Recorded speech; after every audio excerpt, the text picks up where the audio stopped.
good time zone. And a happy birthday to all of those around the world.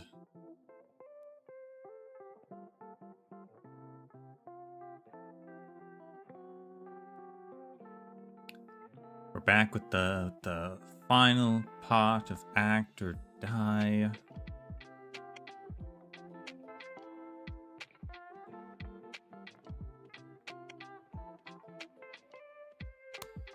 I might finish it early, really.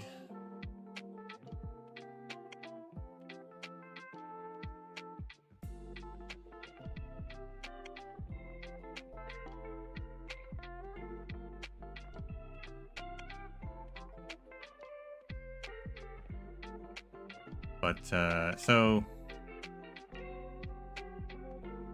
took the time over the weekend to catch up on Arknights music on Monster Siren Records, as it were.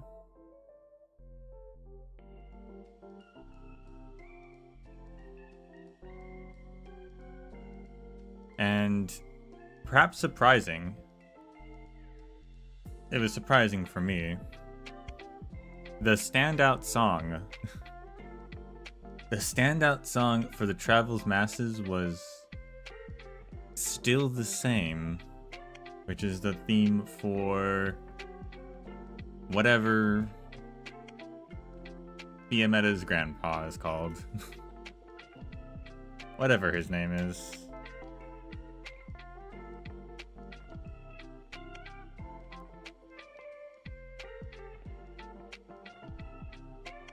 I gotta call him something. His real name, his operator name is too long. What is his name? We got his name at some point.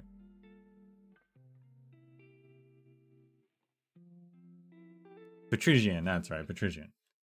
Patrician song. Wow, what a standout song. Very fun, very surprising song. Recommend it. Yeah, like, gonna be honest, the past few months have been kind of meh. A lot of just okay songs, so this one, it's not like the best one they have, but it was fun. Definitely the best recently. Exia song, I'm gonna be honest, very, very meh.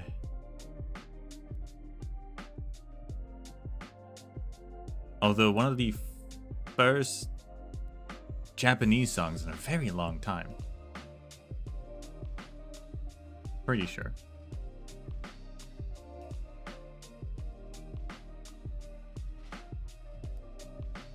That was a bit interesting, but yeah. I don't remember the last one that I really liked. I'd have to go through my playlist again, but I just know that recently, the past few months,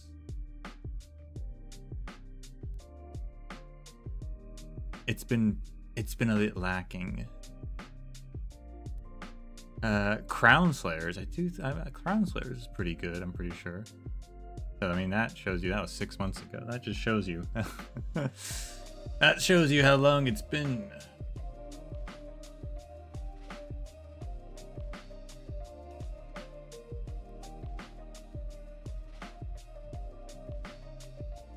Still the same though. Recommend it for a listen.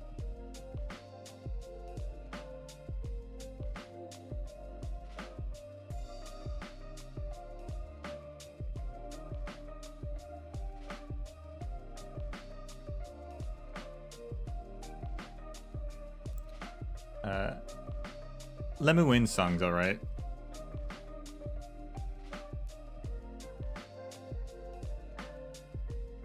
Better, not as good as Still the Same. It's alright.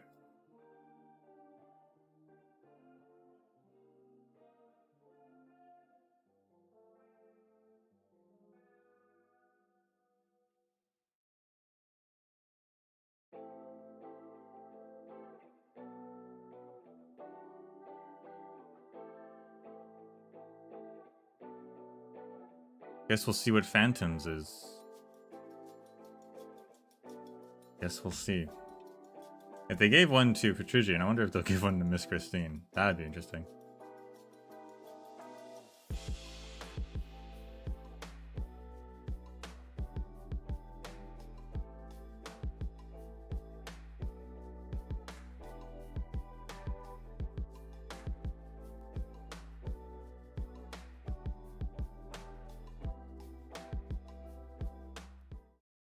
Quabam.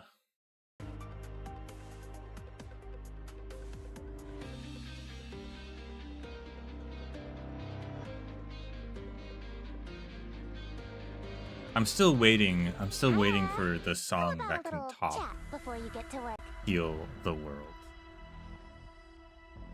It has not happened. It hasn't happened. And it's been, I mean, when did Heal the World even... Heal the World came out 2023, right?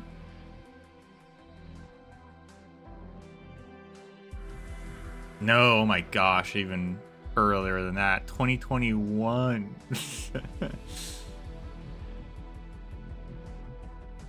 My time is completely skewed.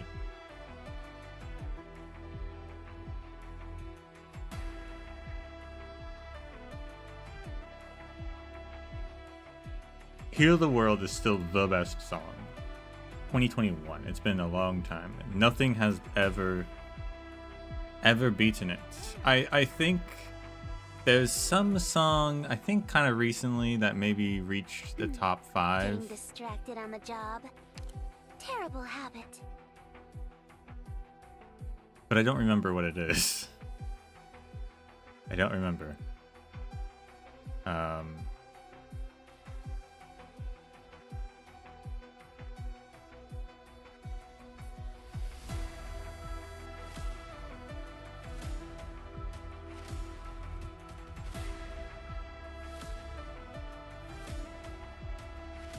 I think there is one that breached like the top 5, I think, in my opinion, recently.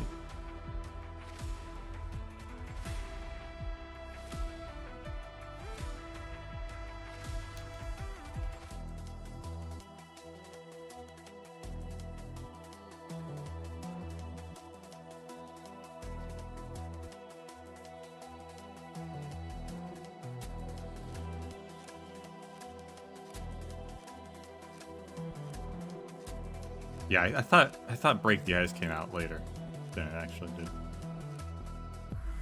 I was wrong. I was severely off.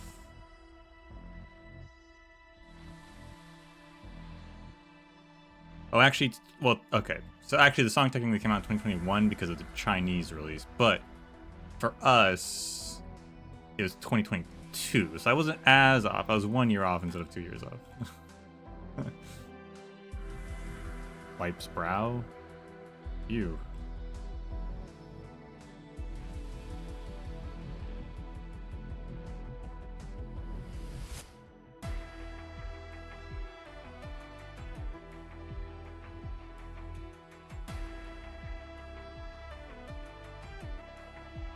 Because I think that was right.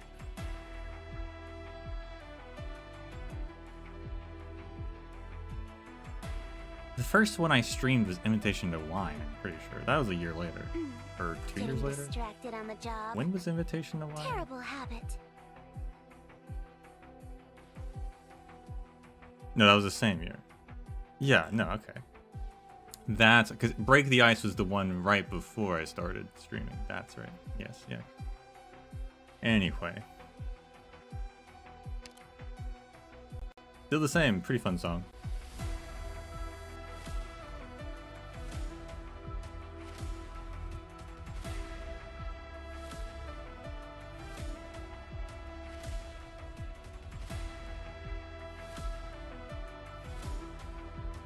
The different release dates in the record restoration was throwing me off there. So,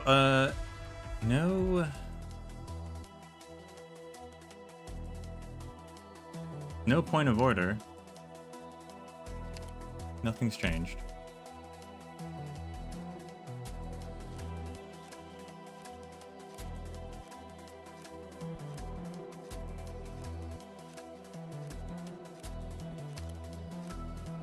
No upgraded like Miss Christine or anything. I don't have a use for her if I don't have any nervous impairment.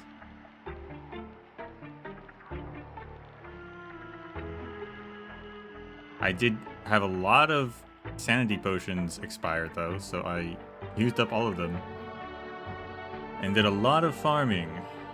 And man, they really, I mean, I've been farming episode 15 for the new material, and you get like I get one drop every 6 runs, pretty much. It's kind of terrible.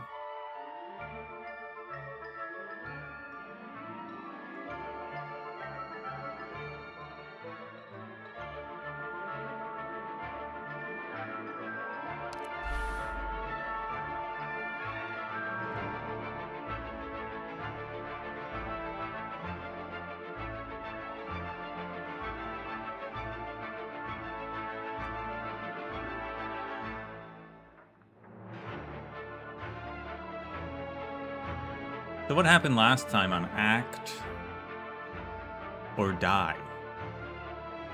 Well, there was a lot of dying and there was a lot of acting. The title is not lying about that.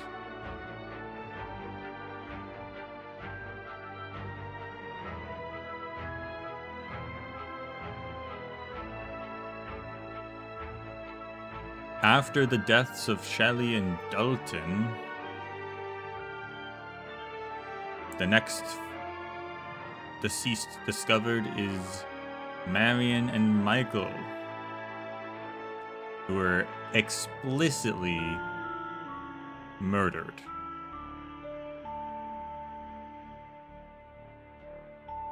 And their bodies strung up to be discovered.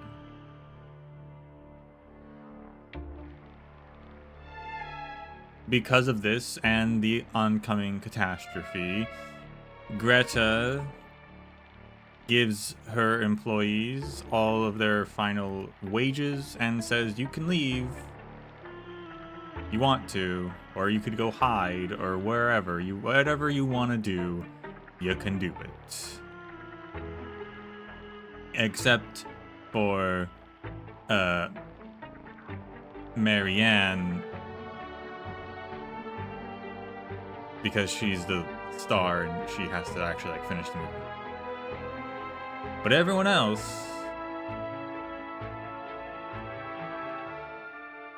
at least I think her name's Marianne.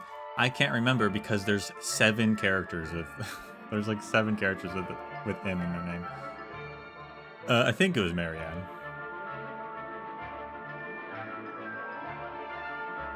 Unless Marianne's the other actor. Or is it Melanie? Is it Melanie? I think it's Melanie, actually. I think Marianne is Yara's fake name, right? Melanie, yes, it was Melanie. Looked it up. Melanie is the lead actor. Marianne is secret agent, deep state, super spy, Yara's stage name.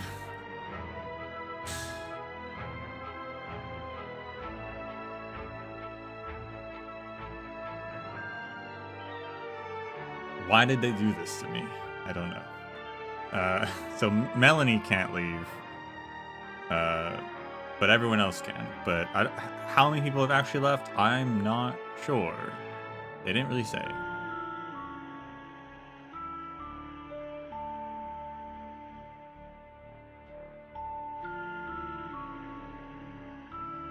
But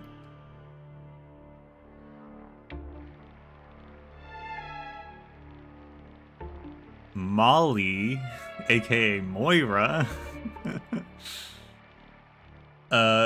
decides that she's gonna go investigate and find like a safe route, I think, out of the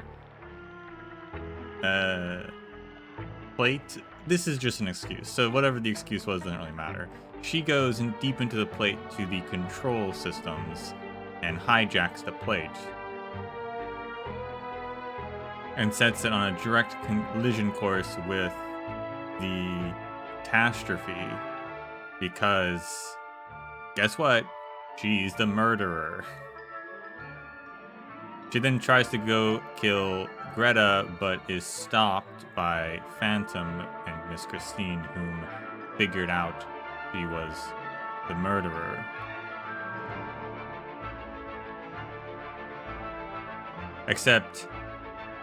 And she believes herself to be the sister of the former actress Laura, whom was killed on Greta's set 5 years ago, and that's why she's killing everyone, except Phantom says that she's not Laura's sister because Laura doesn't have a sister. So what's going on there is I can only assume that she's been brainwashed by the Crimson Troop.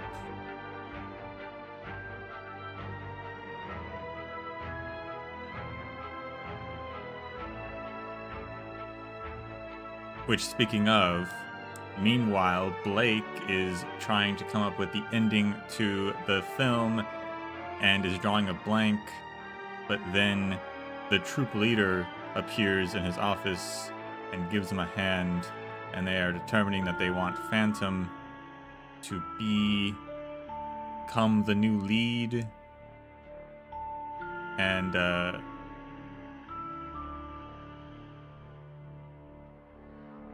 be involved in the finale, which helps to lead to Lady Dupin's death.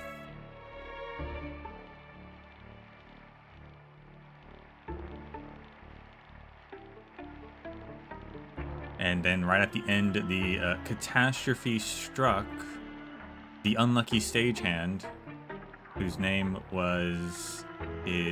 I'm gonna say they're not dead, Erin, I think. She was out on the top deck when the catastrophe suddenly struck, because she's unlucky.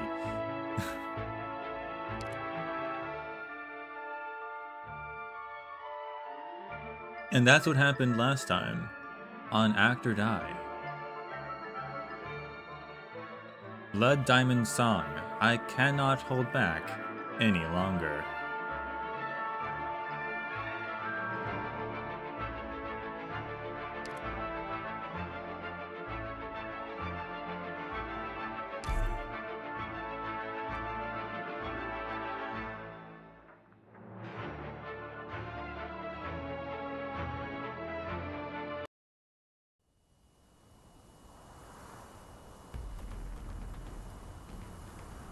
What the? This is Greta's plan for the shoot? The Orangenium storm's right on our faces. What are we, some sort of suicide squad? Now, that's a different movie. Ah, no way. This has to be the killer's doing, right? Didn't you hear the explosion earlier? Someone blew up the plate's cockpit. There's no way we can slow the plate down or change directions now. Right now, we're only barely in contact with the storm. But once we hit its core, there's not gonna be even a single brick for this plate. Alright, enough. So who on Terra was it? Their revenge was enough for them, so now they're gonna take out the rest of us too? The murderer is Moira of the prop team. What? Who's talking?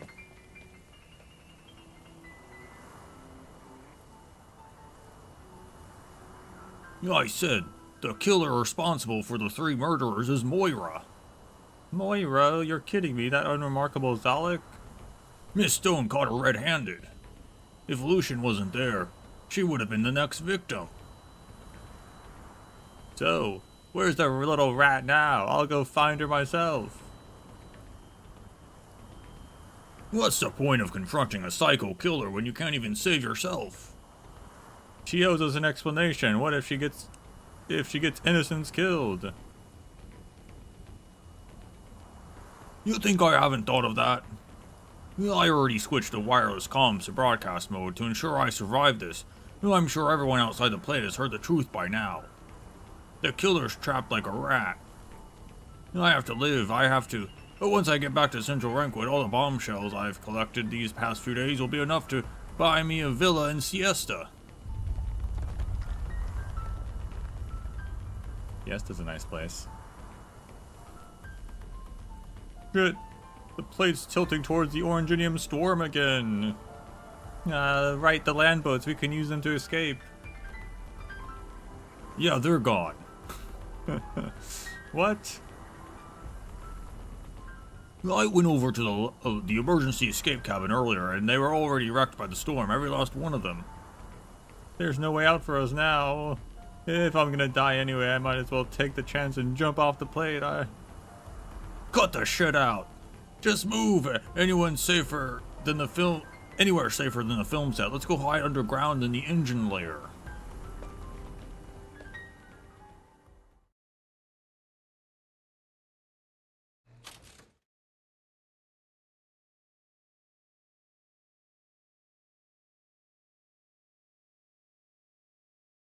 There are truly so many things to learn from the set design of a horror film.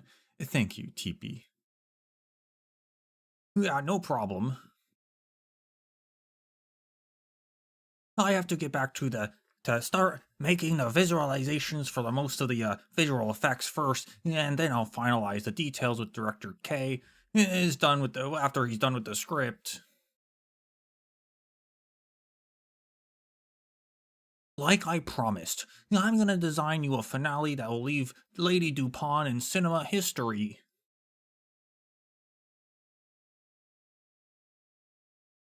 Right, I'm looking forward to it. Wait, how long have we been talking about this? Did Molly ever find a way to escape? No. Ah. Oh, what was that just now? That's not good. Wait, there's a voice from the comms. Catastrophe. The control cabin destroyed.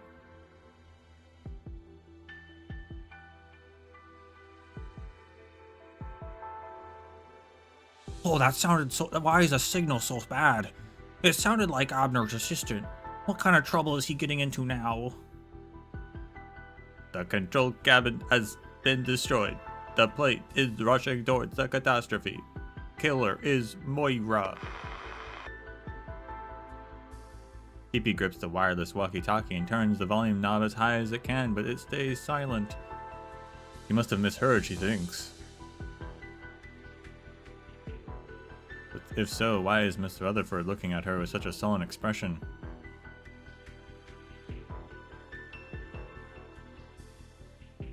No, there's no way. TP, I can't imagine anyone would joke about that in these circumstances. But then, when she would have had the opportunity. The nights when Shelley, Michael, and Marin died, she was watching movies with me the whole time. There wasn't... Was there really no opportunity? TP doubts her own mind. Was Molly really right next to her the whole time during their movie nights?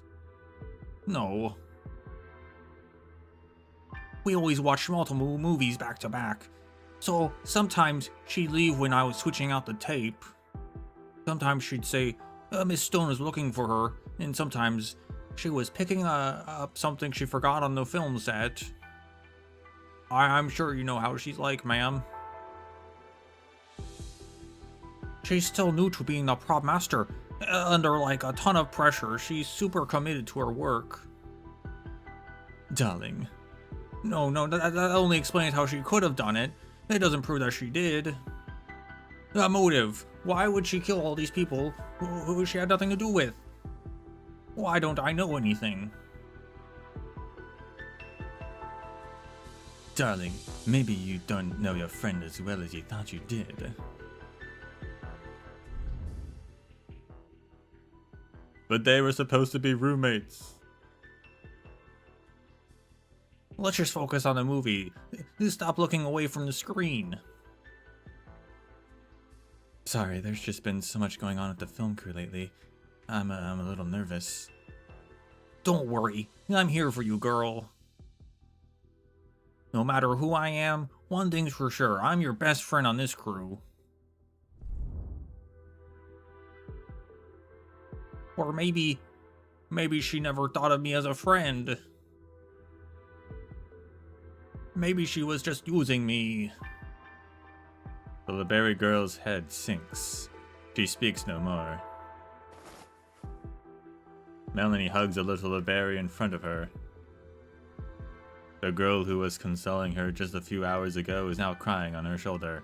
Melanie pats her back. She asks no questions, nor does she say anything about the price of growing up. She only hugs her. Let's just leave this place first, TP.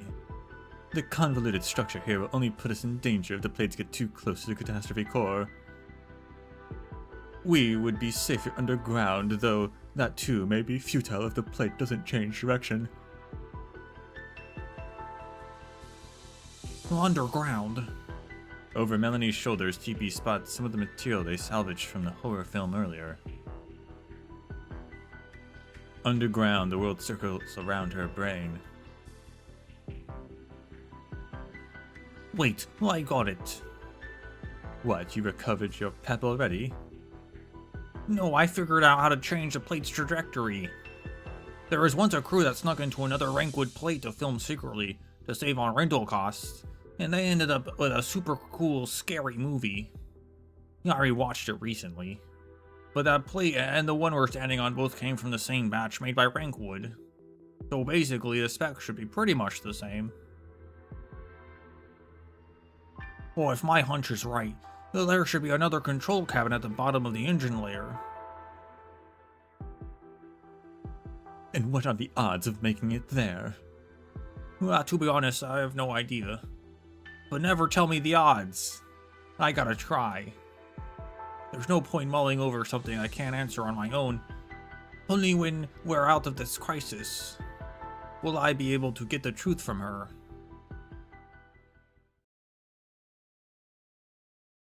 Pretty sure I already made that reference, like, earlier. You're too slow, TP.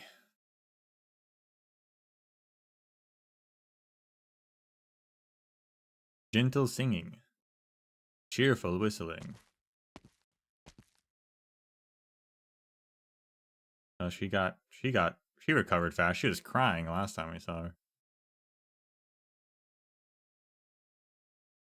So this is where you were, Lucian? That was my sister's favorite song. On breaks between shooting, she'd often look to the sky and hum the tune. I thought you already woken up. I did. Thanks to you, you showed me the truth I was blind to, and how cruel they really were. Then what are you doing now? A rumbling comes from beneath their feet.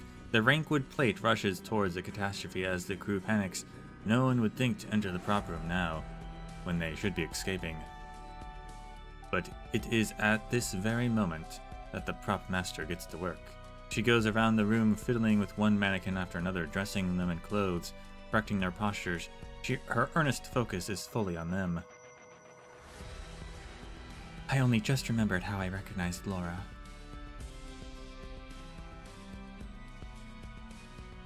If you'll allow me to guess, you met someone. Yes, a very gentle feline.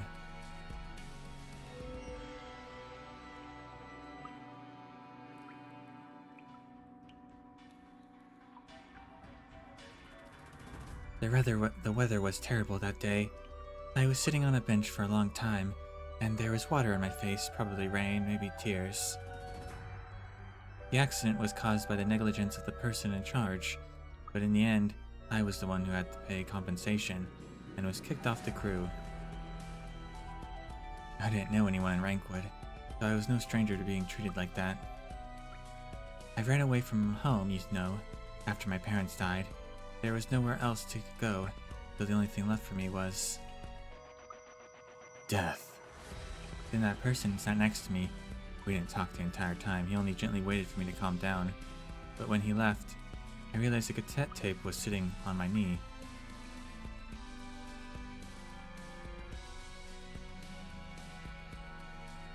That man brought Laura into my life at a time when there was only darkness. She became my sister. She protected me, encouraged me, and helped me pull myself together. Laura was already long dead by then. Her background, experiences, and even appearance all resembled yours. The man gave you motivation when you were at your lowest, as well as anger, confusion, and a deep-rooted thirst for vengeance. No doubt, that was no better than before. Was that grief I saw flash through your eyes, or pity? No, that's not it either. More like understanding, sympathy. Did something similar happen to you? Do you know him? Of course. He's an expert at grafting non-existent joy and anger onto your life, much like how an unscrupulous director adds extra elements as he pleases to a story he deems dull. Oh, I suppose you would call it ad-libbing in the film industry. He pulls you from one pit of despair while guiding you into another, thus inciting the so-called beauty of drama. He's an old acquaintance, my teacher, the source of all my suffering, and a phantom that should be long dead. Finding you, finding him, is the very reason I came here. Moira, I'm sorry for denying all that you have. No, it's not like that. Moira finishes arranging her last mannequin and turns to the center of the prop room. She does a curtsy in Lucian's direction and lightly taps her fingertips. Lucian then realizes something has changed and looks over to see that every mannequin has come alive.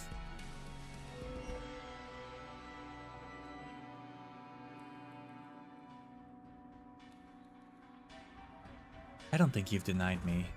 In my worst hour, Laura appeared by my side and has accompanied me for a long time now. She's my sister, as I am hers. I don't regret avenging her. I don't regret shouldering all these sins. I will also be the last person in this land to remember her.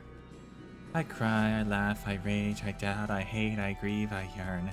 And thus I have them, these intense feelings I would never have had otherwise. I am alive. The mannequins begin to move. Lucian recognizes who they are modeled after: the deceased, Dalton, Shelley, Michael, Marion, and also Moira herself. Moira stretches out her hand and holds her mannequins' hands one by one as they move past her. No music except the trembling ground accompanies their movements, but the tiny Zalek propmaster seems to have become the most passionate dancer on the land as she embraces her myriad, strange yet elegant. I should be thanking you, Lucian. You helped me realize it. When there was nothing left of Moira anymore, I felt as if I became a mirror, and that I could become anyone. Wake up. Satisfaction born from despair is nothing but poison. I've never been more awake in my entire life. Would you also like to become my dance partner? Just like them. As Moira finishes speaking, her dance partners throw themselves at Lucian.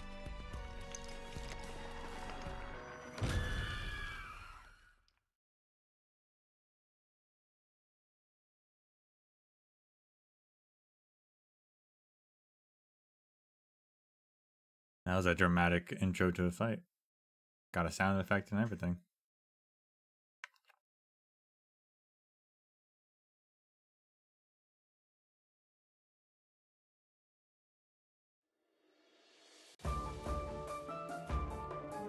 Need some lighting? All good. This light on my head will illuminate the path ahead. Unhappy As long as cameraman. it doesn't die out. I don't think it will. Probably. Fires film, which can be destroyed with 6 attacks and slow down when inside filming area. Not let more than 2 films explode. So don't destroy this guy's film.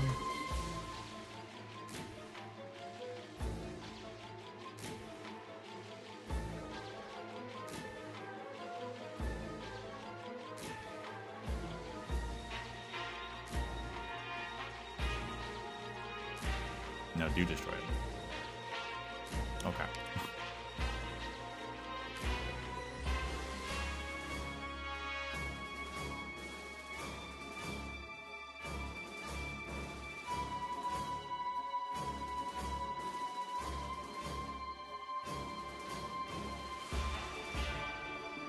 Whoever said a wheelchair couldn't get up onto a steel beam?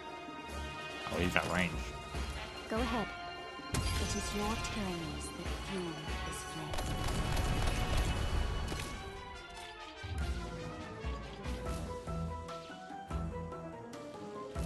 Splendida giornata quest'oggi. So much neat flowers imbibe. The lady in suit and tie dance with her blade. Picked out your babe yet? I know what nothing can mask this set. Who would know the news if you left? Ever crossed your mind?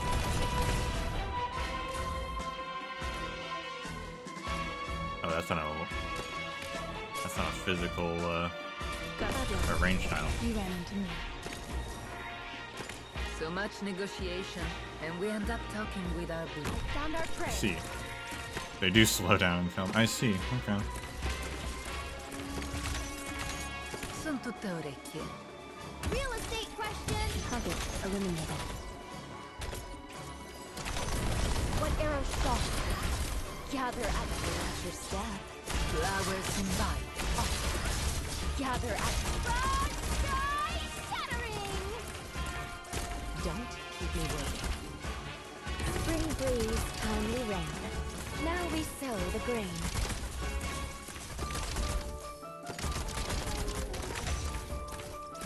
If you're really incapable of settling this, then go ahead.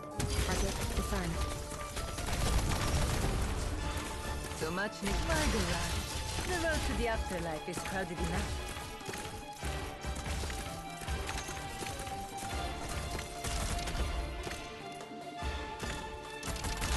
Go ahead. Target eliminated.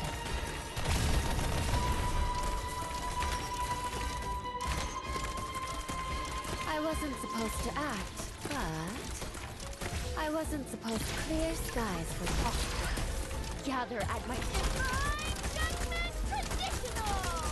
My garage. There's a lot of angry cameramen. Target disarmed.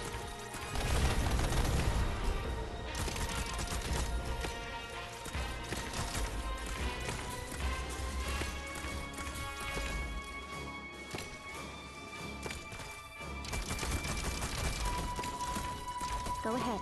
Target disarmed. Mission accomplished.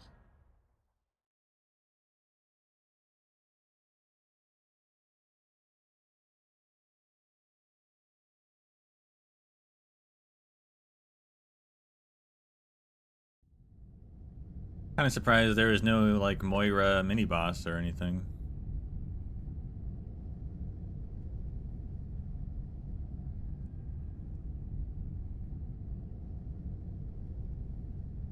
Yeah.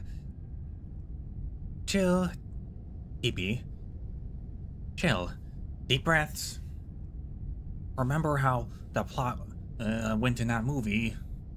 The heroine had her friends pick a weapon and hide it in the storage room to the left while she herself ran the other way. Strange room. Oh, storage room. Alright, the route matches up. Down we go. It's kind of dark in here. Well, dark is good. There should be a hidden door around the corner. Straight up ahead. And at the other end of the corridor, there should be a backup control cabin.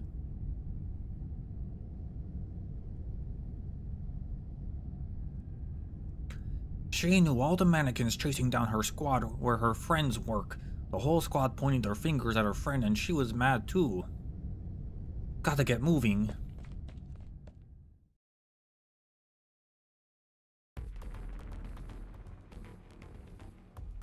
What are you doing here, TP? Well, I figured out how to change the plate's trajectory. We can avoid any more casualties, so let me through ASAP. There's no way out of this? There is a way out of this? Don't listen to her lies. Isn't she the culprit's best friend? She could have been covering for her this whole time. How else would we have missed all this happening right under our noses right up until we're about to die?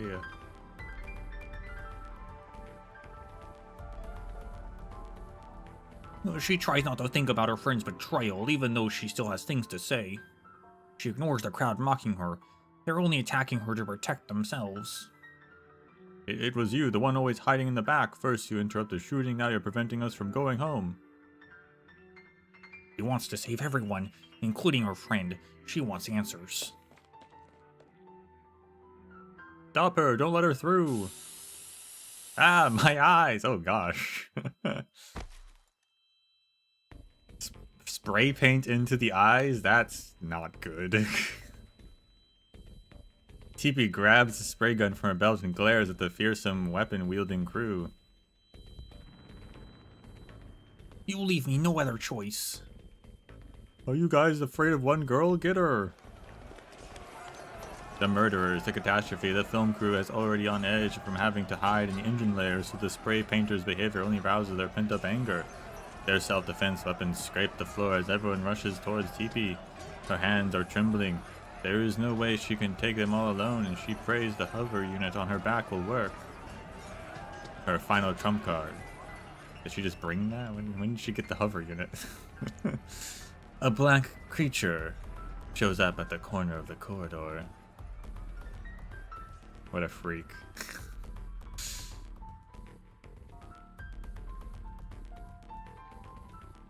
It is as if the noise drew her here, but also as if she is merely passing by.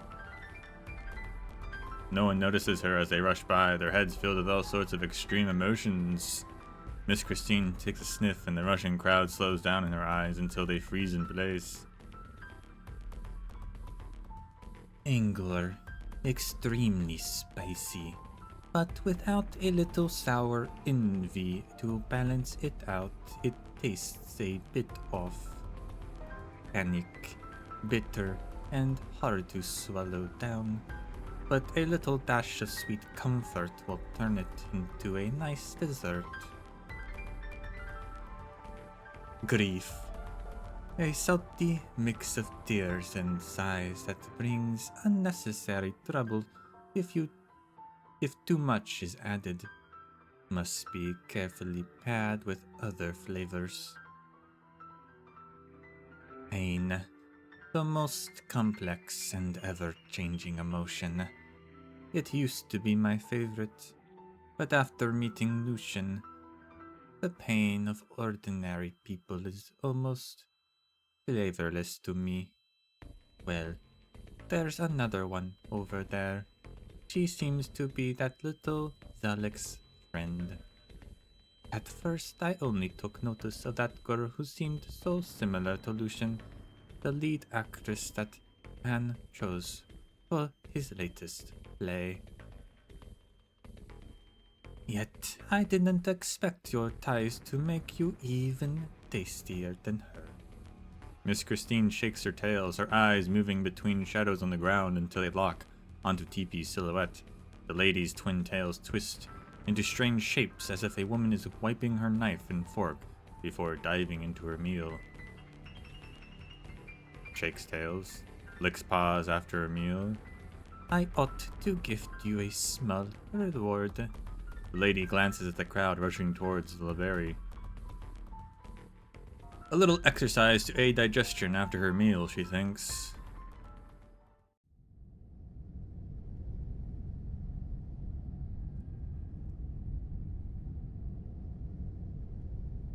Why am I here? The catastrophe's about to hit us, so we came down here to hide from it, but what's with the wrench in my hand? Weapons follow from their hands in succession, as the resulting harsh clangs wake even more from their delirium. They exchange looks of confusion, not knowing why they were holding weapons, though they do know that they should leave.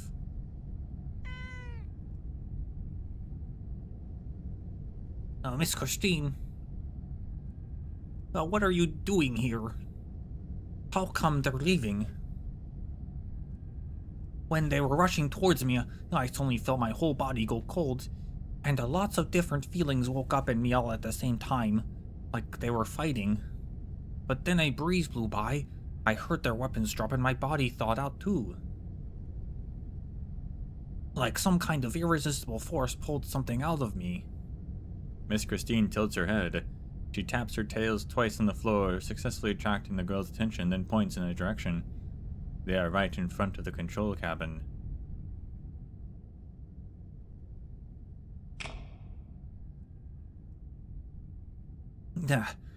This place is older than I thought it'd be. Wow, the devices here are all previous Jin stuff. But that's good news for us since they have all sealed off to prevent dust and corrosion, so there's no smart locks on anything.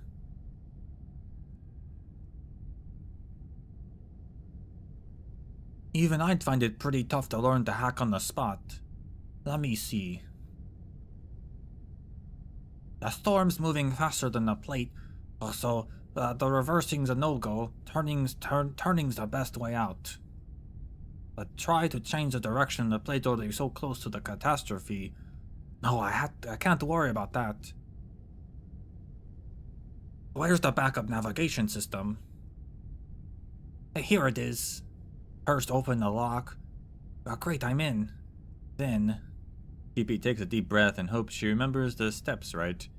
Pull the lever all the way down. Bang. TP is thrown against the wall by huge force. The entire engine layer shakes, with all sorts of strange mechanical noises ringing throughout the tiny space. That was the plate's waist jerking around, with every segment of treads below now trying to respond to the change. The steel giant under her feet is now fighting its own immense and unstoppable inertia by steering sideways, trying to avoid the storm right up ahead. TP feels her feet ache. She does not know if will manage to turn in time, or how long it will take. All she can do is pray. Even a little shift will do. We'll have a tiny chance as long as we don't hit the storm's core. It has to work, it has to work. I have to see her one more time. Miss Christine shakes her tail, jumping in front of the little Wilberry to smell the changes in her mood. A brief relief after achieving her goal, along with the confusion and pain from a friend's betrayal. Why is there also a hint of suppressed madness? No, that smell does not belong to the girl. Miss Christine jerks her head up, looking towards a place she cannot see, a companion who has been with her the whole time. Lucian feels sympathy towards the other person, which means he is currently experiencing twice the pain. Miss Christine is somewhat displeased. She cannot help but recall the night when the Crimson Troop was destroyed. As Lucian sang under the name Blood Diamond, it is no good omen.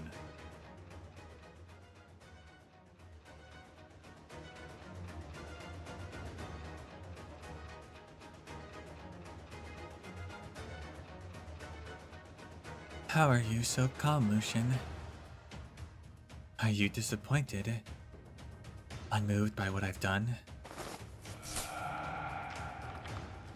A mannequin pounces on him.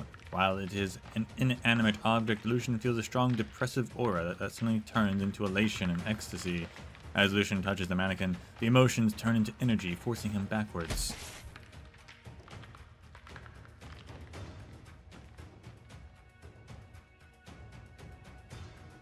Dalton. There is no doubt these are the feelings that Dalton had right before his final rehearsal. Why don't you fight back? You have that little interest in me, babe. But ever since you played the part of the messenger and spoke those lines about fate, I haven't been able to take my eyes off you.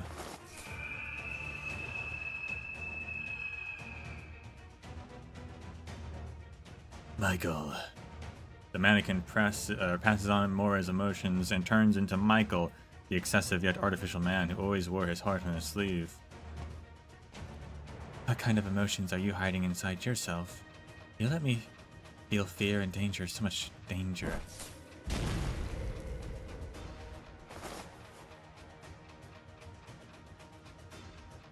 Jelly. In the final moments of her life, the neurotic coordinator was completely racked by her own fear. Turning emotions into tangible energy, and any object that passes through your hands becomes a medium to release it. So these are your Oranginium arts. And I see why he chose you, why he led you to become what you are now. A prop master, strings, puppets, all images born just for the stage. When you forget yourself, a person becomes a play. Come, join in on our performance, Lucian. If you're right, and that man roused my abilities, then as his real student, you'll make the best dance partner. Moira laughs and cries loudly. 1,000 expressions flash across her face, filling the prop room with a suffocating energy. There is nowhere for Lucian to run. Fine. What? Moira, I will sing for you, as you wish. The Blood Diamond song is a kind of misfortune for both himself and the audience.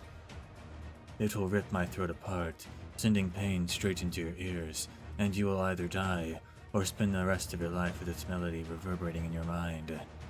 If you willingly ignore the truth in your hands, if you're satisfied by such falsehoods, if you can only approach him by destroying yourself, then allow me to relieve your pain and enter the stage once more.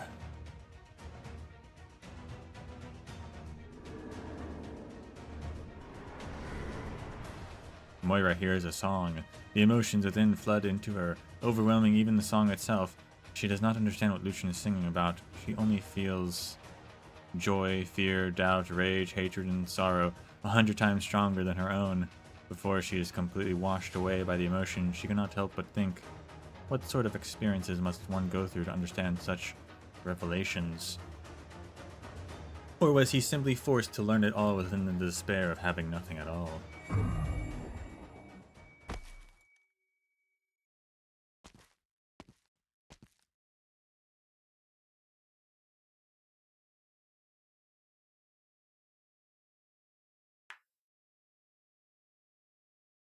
Lita, White Flower is still waiting for us after the curtain call. Why have we come here?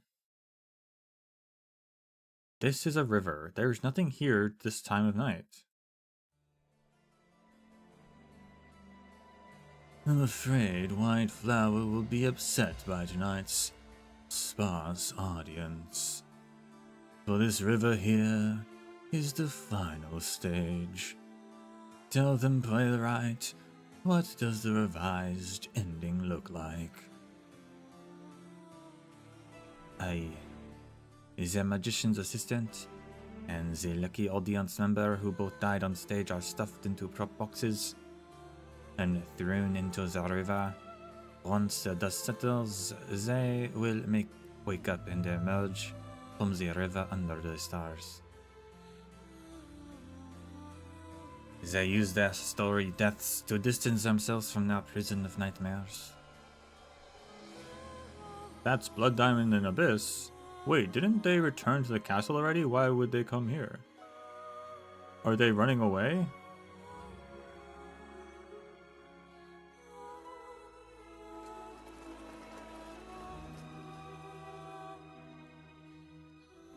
It seems our travel plans have been interrupted, Abyss.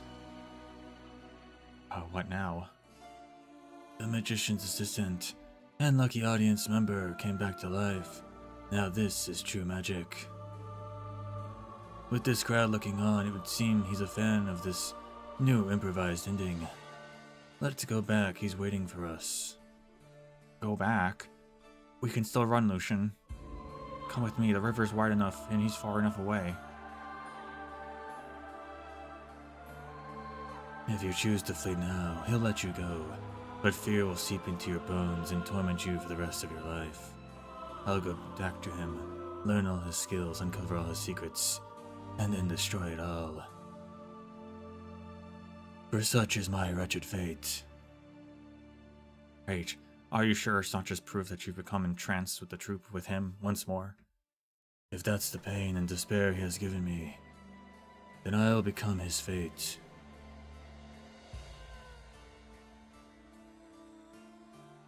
Somehow you always understand him and his twisted aesthetics. Yeah, you never listened to me, or maybe you never really wanted to escape and you spent far too long trapped in this nightmare. Fine then. I hope the Crimson Troop's Blood Diamond will grant a former friend one last favor. Don't chase me and don't come after me.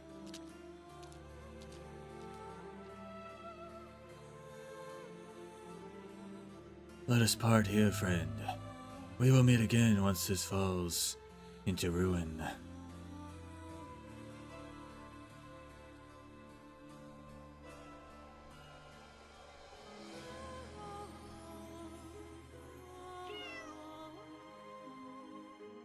At some point, the black creature appears inside the prop room, nimbly avoiding Moira's body as she goes over to Lucian.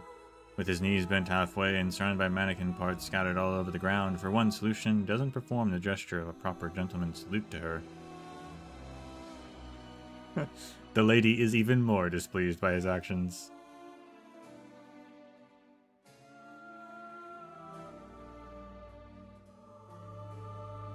You haven't sung in a long time, Lucian. Apologies, Miss Christine. Did you hurry here as soon as you could? Flicks tail without comment.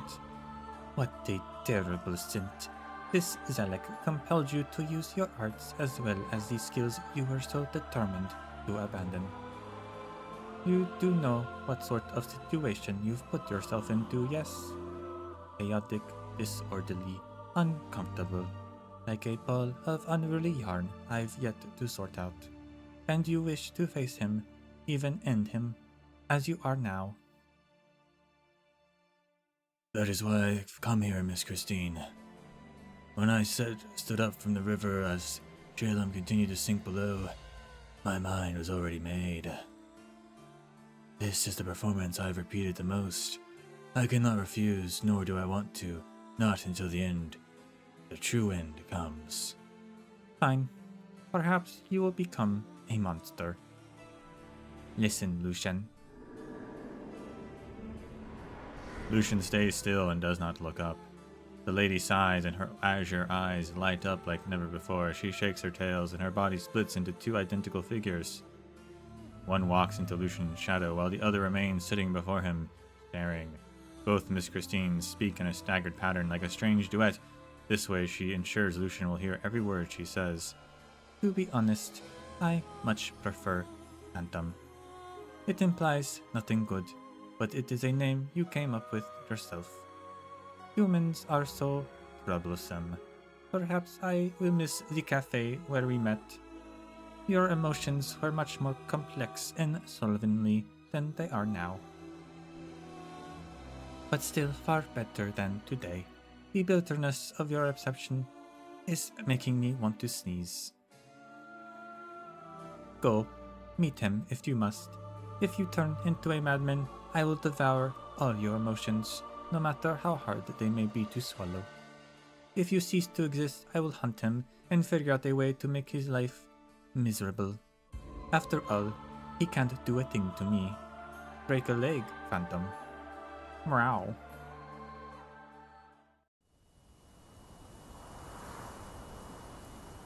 Hurry! Let me into the underground passage.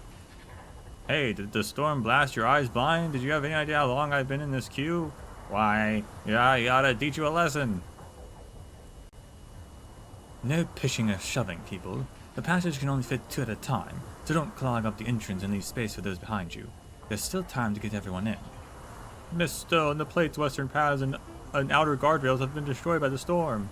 If this keeps up, we won't be able to hold out for long, even in the engine layer. I sent people to move supplies in.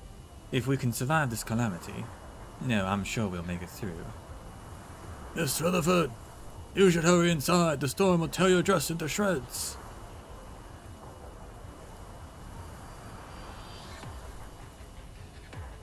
So this is the wind she felt. Huh? What did you say? Nothing. Didn't you go looking for Teep to discuss the background earlier? Where is she? She seems to have figured something out and took off. I couldn't catch up with her. And we're supposed to be the adults. In the face of a catastrophe, not one of us is as cool-headed and as brave as her. Because she doesn't know what fear is yet. Only by experiencing it, hopping through it and getting crushed by it, will she understand just how idealistic it is to keep going. Is that not the difficulty and charm of film production itself?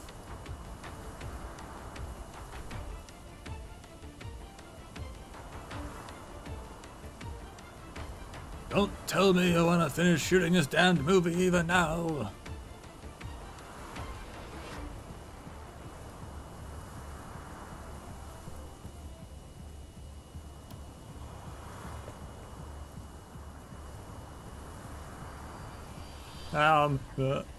It's unlucky stagehands. They're alive. Yeah, Miss Stone, the supplies are all underground now, and most of the crew too.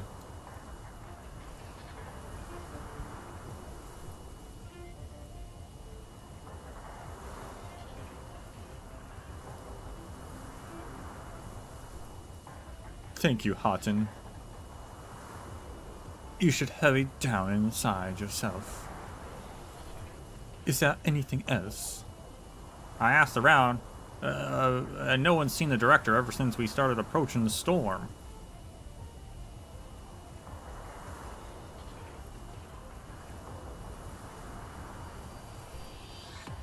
What the? I don't want to skip this story.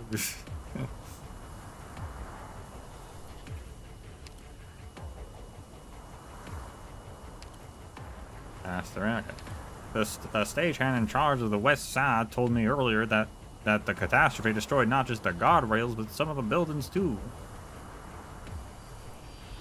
That's where Steven's studio is.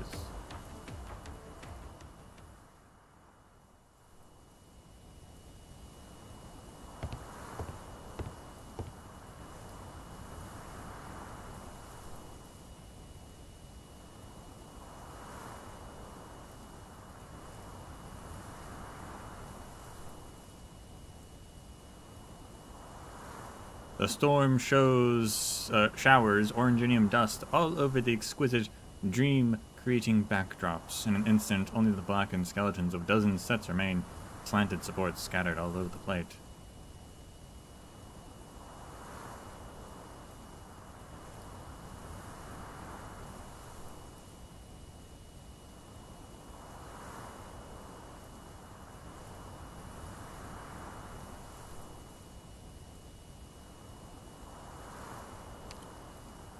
Like a cage crushed into pieces, Lucian pays closer attention to the wind, and it brings more voices, shouts and sobs, scalding and cursing, sincere prayers and subconscious wailing. The hands of fate in the play staged by nature will not allow everyone time to take their positions. Lucian walks into the ruins. He sees a figure that absolutely could not have showed up right here, right now.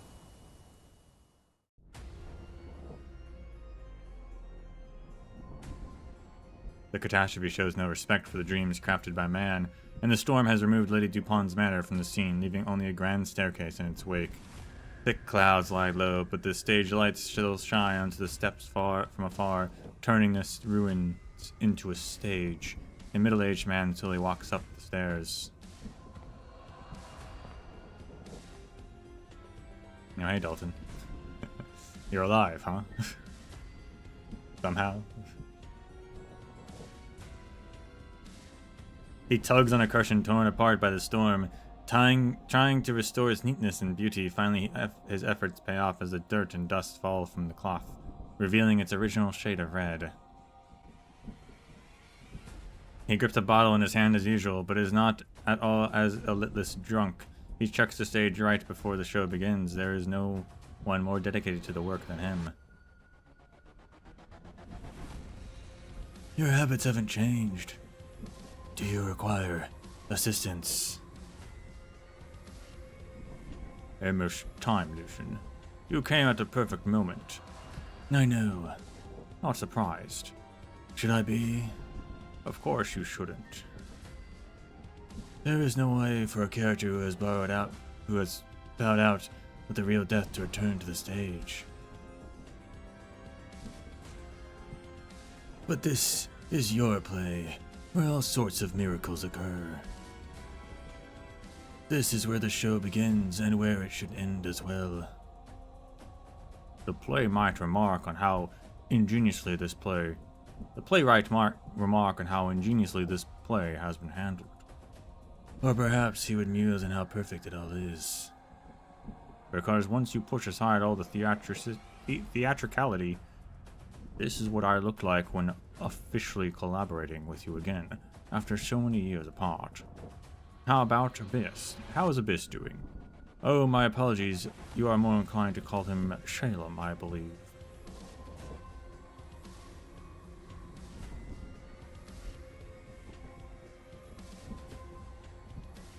traveling, gesturing, I can't read today.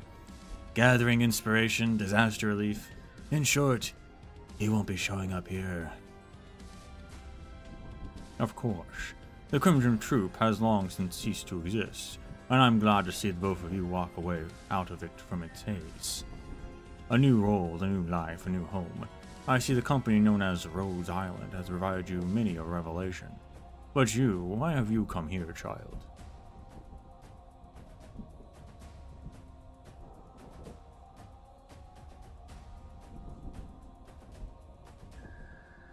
Should I not have?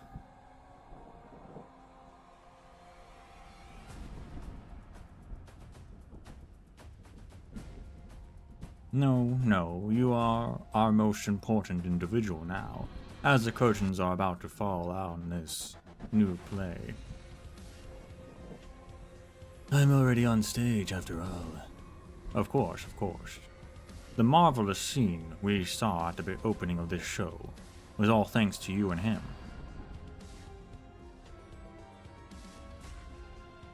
Dalton personally handed you the weapon that would kill him, and his death raised the curtains of this story. And you witnessed it all. Through his eyes. Lucian, surely you felt something was off the moment you held the knife. While I was relieved to confirm it, I am also curious, why exactly did you swing that blade with zero hesitation? Once an actor takes the stage, anything unexpected must become a part of the performance. Their lessons have been engraved into my mind, and nothing more.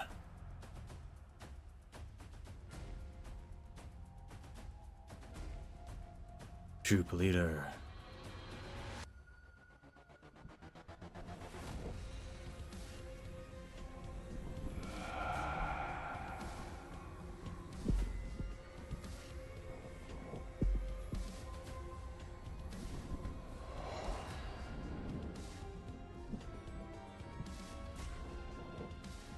Long time no see, Lucian.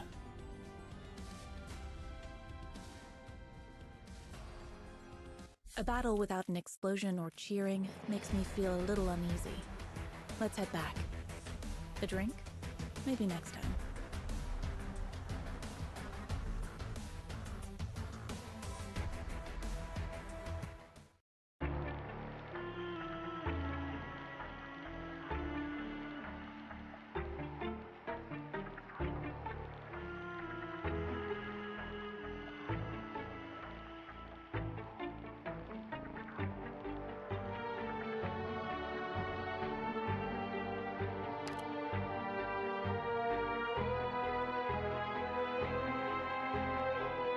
Take a bow.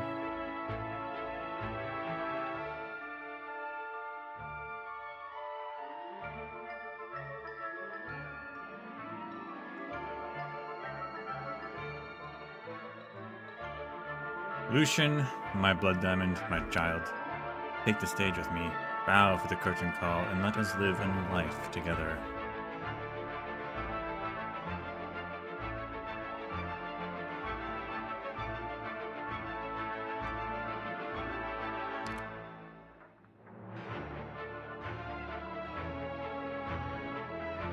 I do wonder if anyone's going to get infected from the catastrophe, because they're presumably breathing in a lot of particles, right?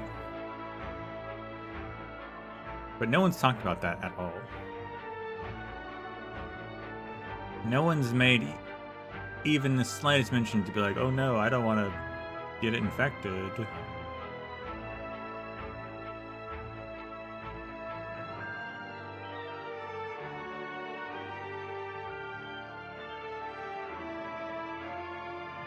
I guess it's fine, but I would think, you know, I mean, catastrophes, the whole thing of catastrophes is that they spread Oranginians. So I would think that is the prime place to get infected with it.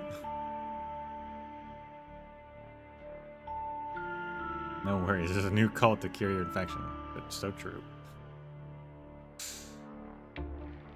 Maybe. We don't know what time period this is.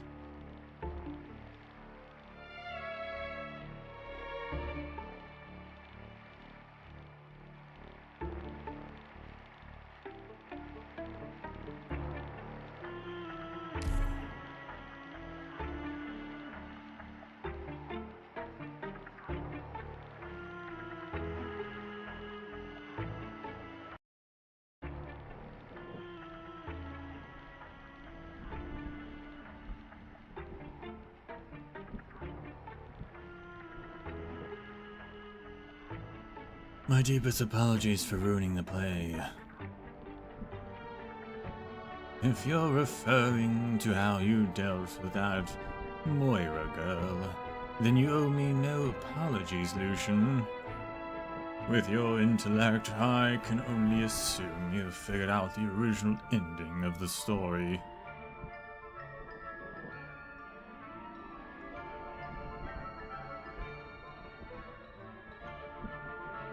An old case from 5 years ago, and a catastrophe that arrives right on cue. Built the storm and the delayed judgment rained down on this plate. The Zolok, who once stood outside the story, slowly walks to the center of the stage and kills all those burdened with sin. Later, she comes to realize that everything she's done has been driven by delusion. She awakens, hollowed out, broken, and judges the last remaining soul. Herself.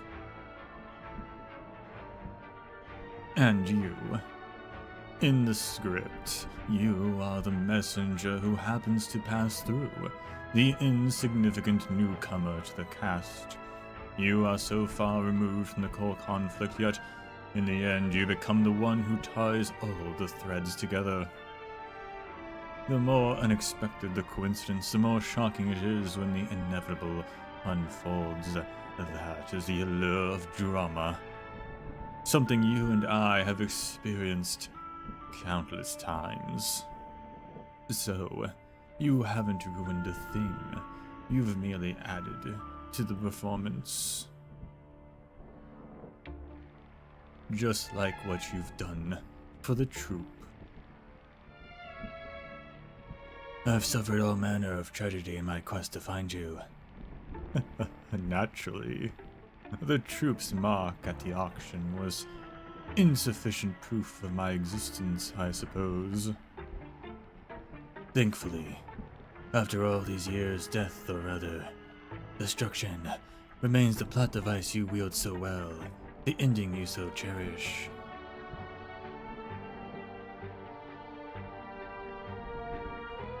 Child, oh child, how I wish you could appreciate its beauty. Do I? I wouldn't say I appreciate it, but I am familiar with it. I've acted in so many plays, I've killed so many people, my hands are drenched with blood. That is the education and training I received in my childhood, the life you instilled in me.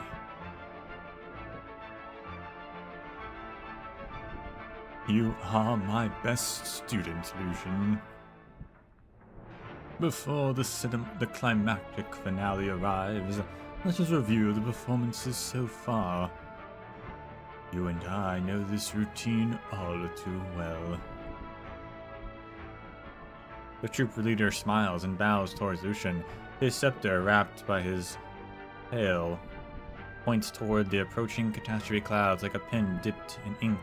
A familiar scene unfolds before Lucian's eyes. He knows he can't refuse. No, this is what he came for. Lucian gives a slight nod. First, we have Dalton.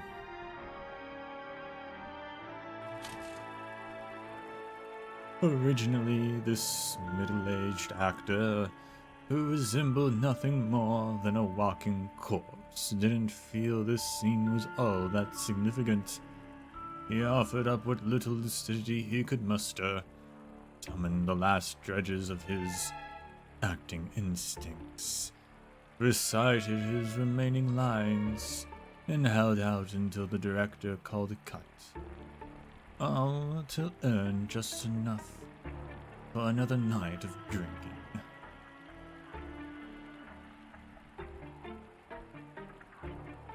He has never mourned the actress who died because of him, nor reminisced about his once spirited past.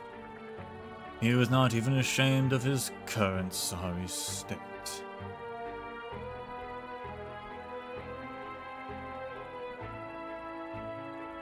You manipulated him.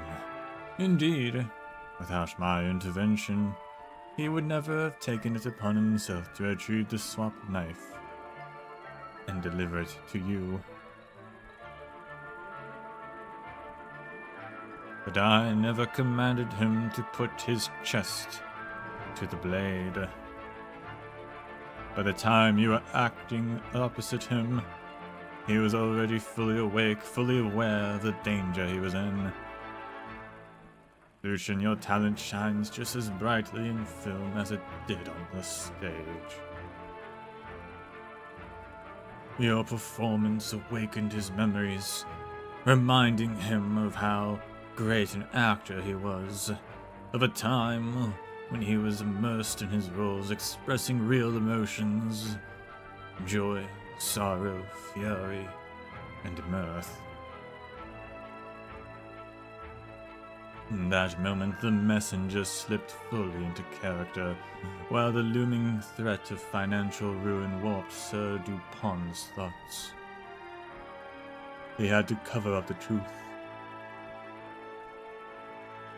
He had to do whatever it took to kill the person before him, without pausing to think that his own blade might be turned on him. You were right there with him. You know better than anyone just how intense his fear and anger were in that moment.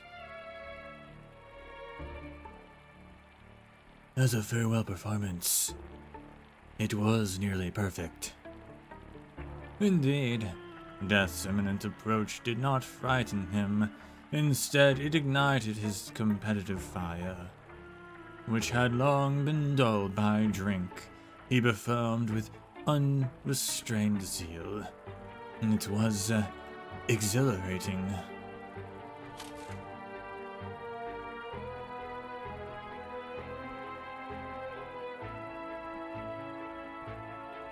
Then there was Michael and Marion. The philandering actor and the shrewd costume designer were found hanging above their own set, their farcical romance laid bare for all to see.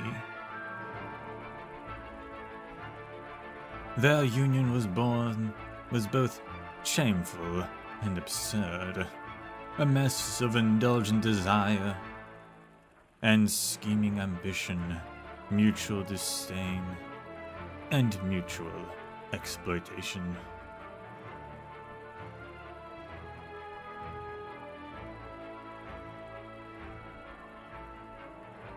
There wasn't a trace of anything real about them, inside or out. That Michael, even his ears and tail were fake. What was he? I'm curious. Their deaths served no purpose, save for giving that camera assistant a juicy bit of gossip to peddle. But you, Lucian, you were at the scene. Even the cat could taste the lingering emotions left behind.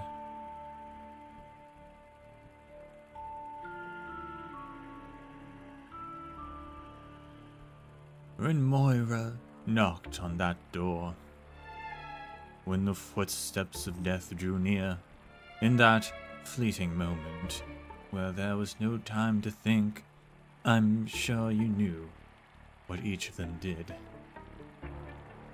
Tear stains. What a fascinating detail. Tear stains lingered in the corners of his eyes.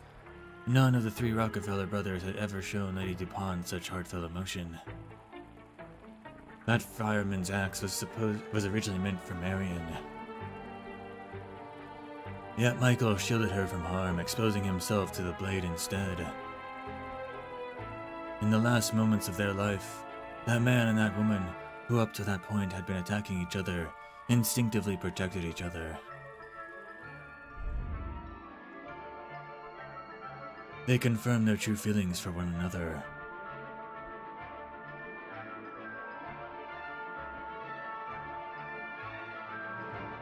Although this by itself is not worthy of praise.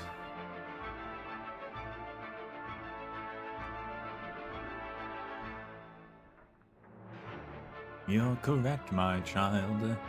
However, the audience had already taken their seats. What did they expect to see in this illusion of light and sound?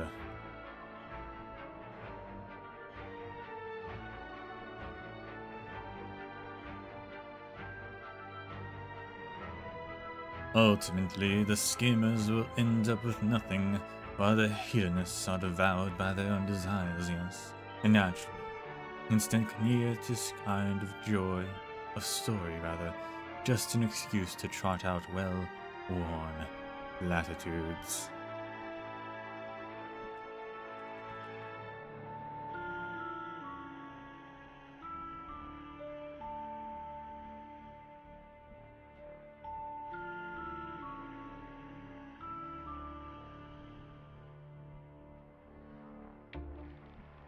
They would never have imagined that a flawed, unworthy love could still be real and still turn heads.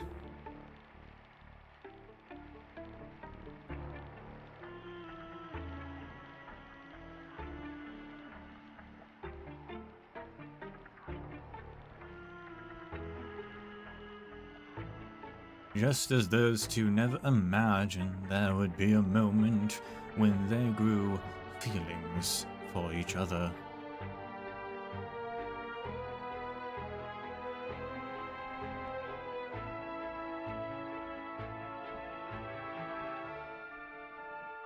Made possible by death.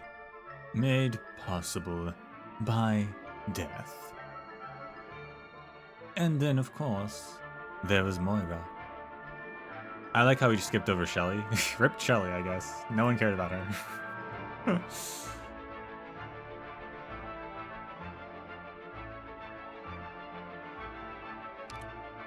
And then, of course, there was Moira, the one I had the highest hope for, before you showed up. Moira rebuilt her faith through another's death. Every detail about Laura was etched into her mind. Her name, her eating habits, her unmistakable smile, her extraordinary life, her violent end, and the killers, who still hadn't been brought to justice. Grief, anger, doubts, hatred, every emotion that arose within her set fire to a buried past, and to herself.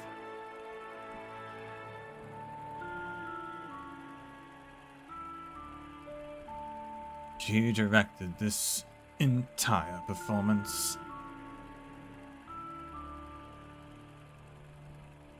Why do you insist on downplaying your own role in all of this? It was you who inserted that ad-libbing, forcing a path that did not originally exist into her mind, bringing Laura into her life. Yes, and what of it? Look at her. She's dancing. You were her dancing partner back then. You must have felt it.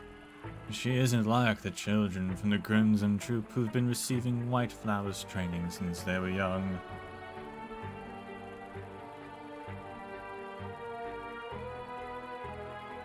But when you look at her dancing, her physique, her tears, her smile, she's acting out a version of her life, or perhaps crafting a kind of truth. Or perhaps she no longer has any restraints, and can be whoever she wants to be.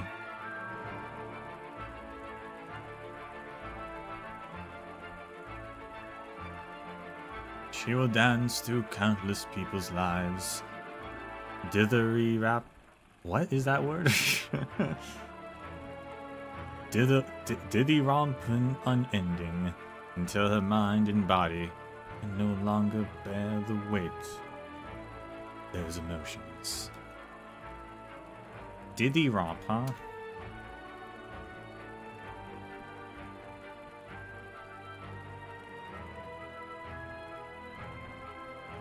A ditty romp is a frenzied, impassioned song and dance, or a wildly enthusiastic speech.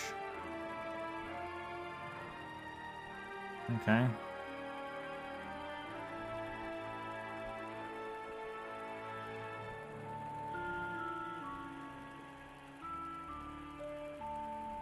I learn something new every day.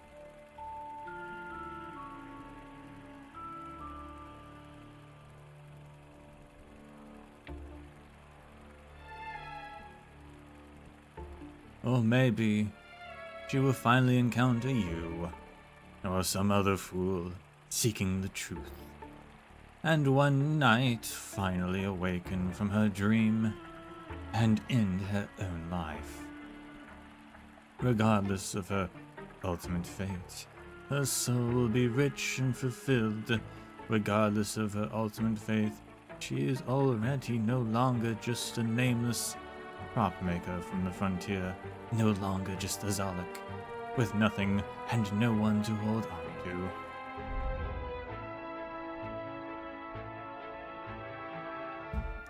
You're as talkative as ever, troop leader.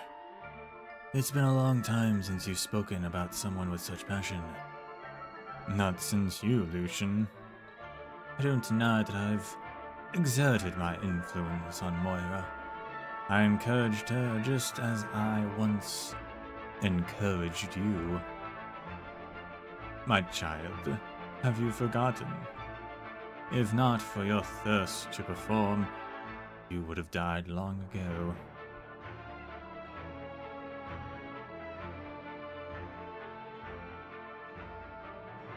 When the catastrophe drove you from your home, when you lost your parents, when you found yourself adrift in that towering castle amongst strangers, you said, "Only when I'm in character, on the stage, that's the only time my loneliness disappears. The only time I feel like I belong."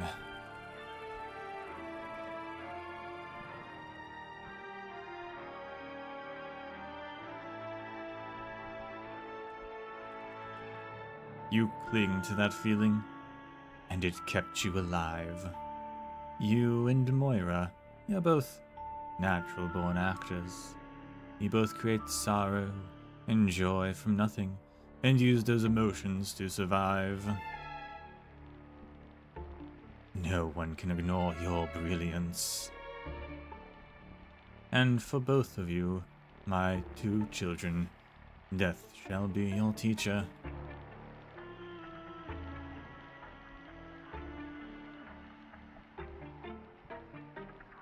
Do you still remember when you hit that wall in your development? When you could not draw inspiration from anything and were unable to power your performance? That was when you thrust that oranginium into your throat without hesitation. And then you felt that grip of death, of your inescapable fate. It gave you fear and jealousy and sorrow and anger and shame and greed, emotions once foreign to you. And after witnessing all of these things, your heart has become a mirror. It fueled your desire to dismantle authority, your thirst for destruction. It gave you an endless night and a song that never ceases. It turned the unassuming Lucian into a gleaming blood diamond. Blood Diamond, my eternal moniker. Think of Dalton, child. Think of Michael and Marion. Think of Loira and Moira. But do not think of Shelley.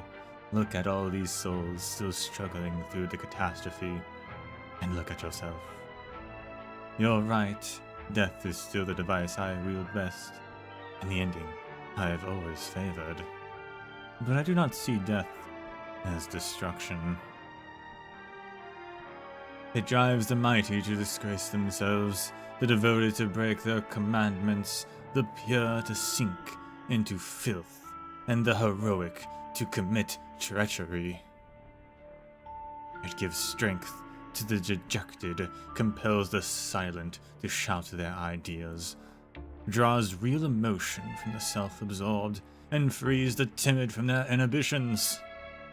It shows climbers the next foothold, and gives the far-sighted the courage to leap. It turns self-proclaimed beacons into the real thing.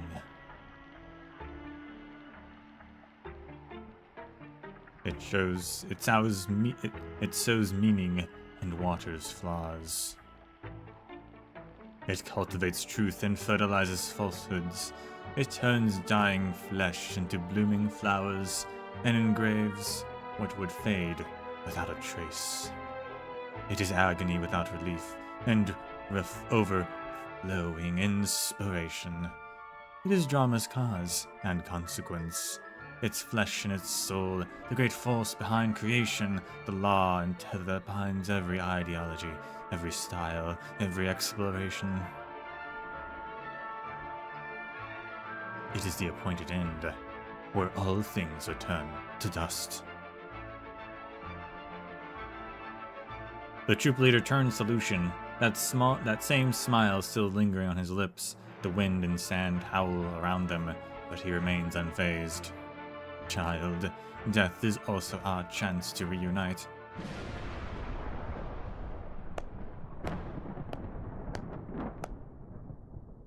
What a shame.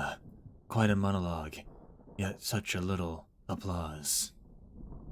Because I am the only one standing across from you, and the only one who ever could. Noise sounds out from all directions, and Lucian listens intently. The catastrophe rages. Miss Christine lets out a low howl, something she would normally never do. Her newly acquainted companions scatter in panic, crying out for help in vain. As the troop leader said, death is unfolding on stage. What began with a few intense scenes has now taken over the entire production. You say death is your chance to reunite. I completely agree. So I won't waste this opportunity. If I may, I'd like to share a few thoughts of my own, now that you've finished your analysis. After all, both you and I know this routine by heart. The storm snaps off part of the scaffold, sending a shower of sparks. A nearby rug chases fire, and the flames leap dangerously close to Lucian's side. But he does not even flinch. He stares intently at the person standing before him and removes his hat.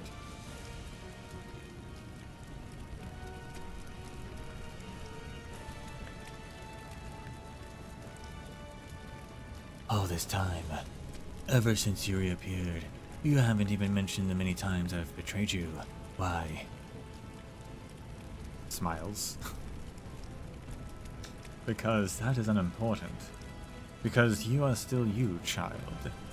Getting lost in madness, then returning to clarity, leaving only to return later. After all the trials and tribulations, a hard-won reunion is all the more precious. In the end, time can forgive all grievances. Is that so? I used to think the Crimson Troop was your quill, your canvas, and your trap. I thought that in this chaotic world, your audiences sought solace in your performance. I thought you were omnipresent and that no one could escape your grasp. Which is why the plan that I, Shalem, and the playwright came up with failed. Back then, I was young, naive, and full of pride. We believed we had seen the troop for what it really was, but your carefully planned escape turned out to be...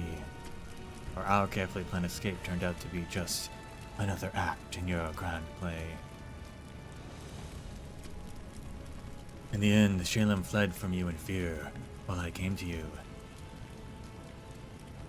You returned to my side. That was the moment when you decided to learn all my techniques.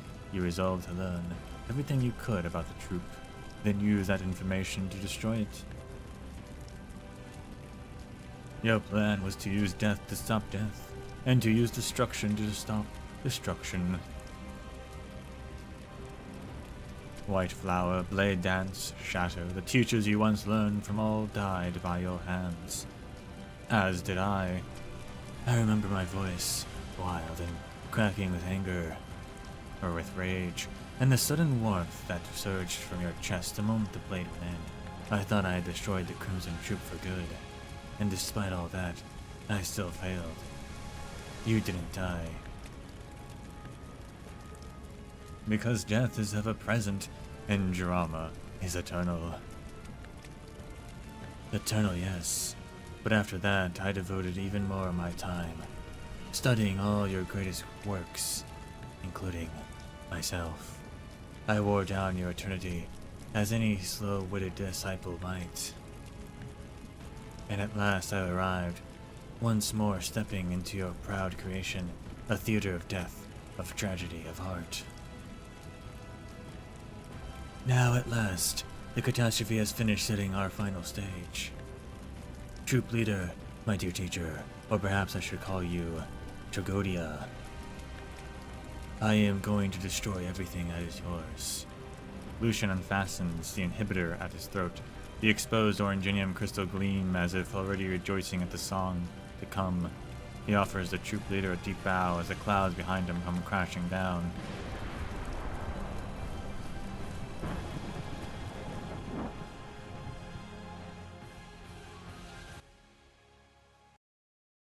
So I have to assume that at the end of was one like I said one of the endings or something in the Crimson Solitaire was him killing everyone, maybe.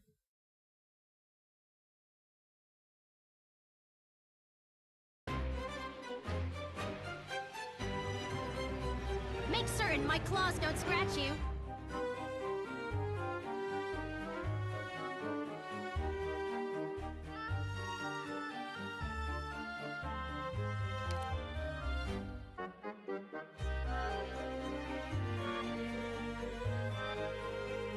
Thought we were gonna get a thing, but it's not. Okay.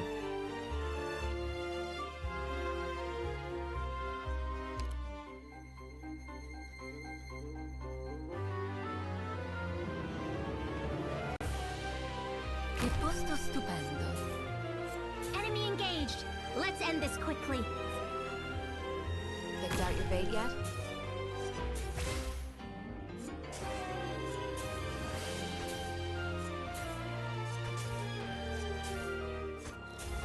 So much negotiation. The road to the Death is ever afterlife present crowded and with drama is eternal. So much negotiation and Don't. You better watch your step. Real estate question. This wonderful realm or a panoramic view of apple pie with yourself?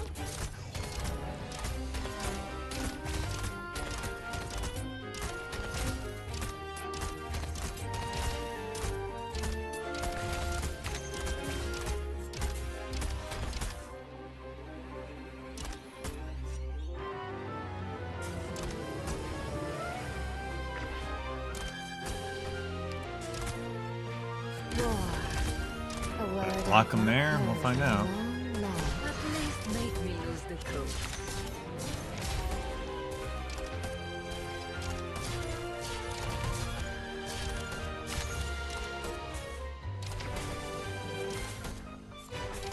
Well, he's stunned, so that's not great. Watch your step.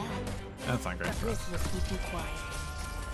I wasn't supposed to clear skies for tuning. Rain I do need to bring clouds another for wind. melee person. Maybe Backseating. Moving to designated location. Maybe you didn't come. Whoever said a wheelchair couldn't get up onto a steel beam. No one can see me. I'm in position. Who would know the news of your death? Ever crossed your mind? Son tuttore, at least make me lose the coat. Ow. Rude. An improv from us.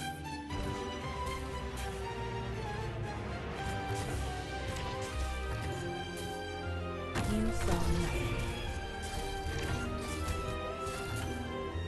Need speed to succeed. No one knows right behind you. Monster. In position.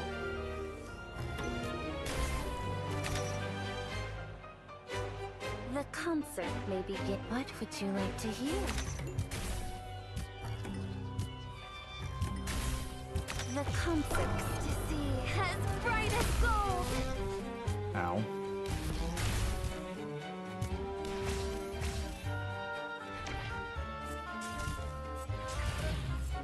If you're really in clear skies for singing, rain clouds for bloom. He has some kind of aura. gone now. So much why the rush? He had some kind of The road to aura. the afterlife is Have a sacred corpse in the shadow. No one will find it.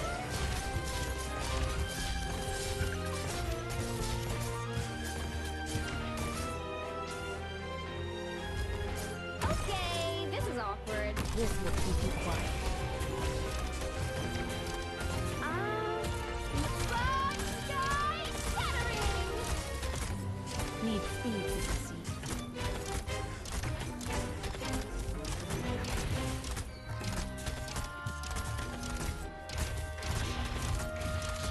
So much hate and resentment have no place, but in a burst of autumn wrath.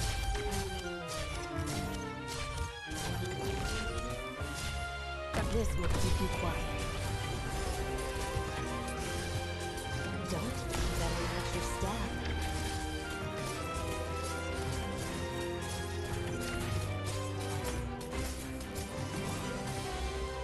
Mission accomplished. Easy peasy.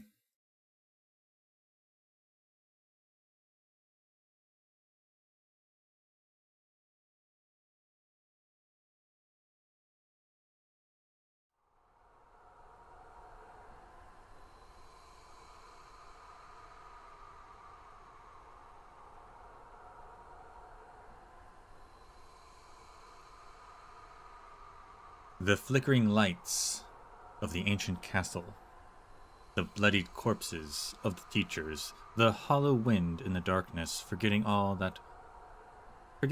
of that was not difficult.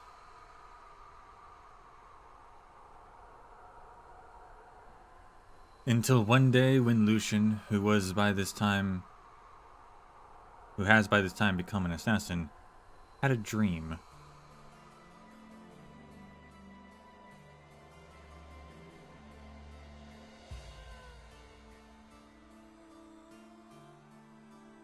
He's still in the old castle, still in that empty hall, sitting alone, singing under the lights with all the former members of his troop standing behind him, as alive as ever. Child, we cannot truly erase our pasts. There will always be traces of them. Do you think I'm scared? No. I've simply finally confirmed that I've yet to fully tear out the ad-libbing you inserted in my life. In other words, you are still here. But you're correct. We cannot truly erase our pasts. And there will always be traces of them. So to bring our story to an end, I've been walking the same path you once did, for all this time. I traveled across the entire land.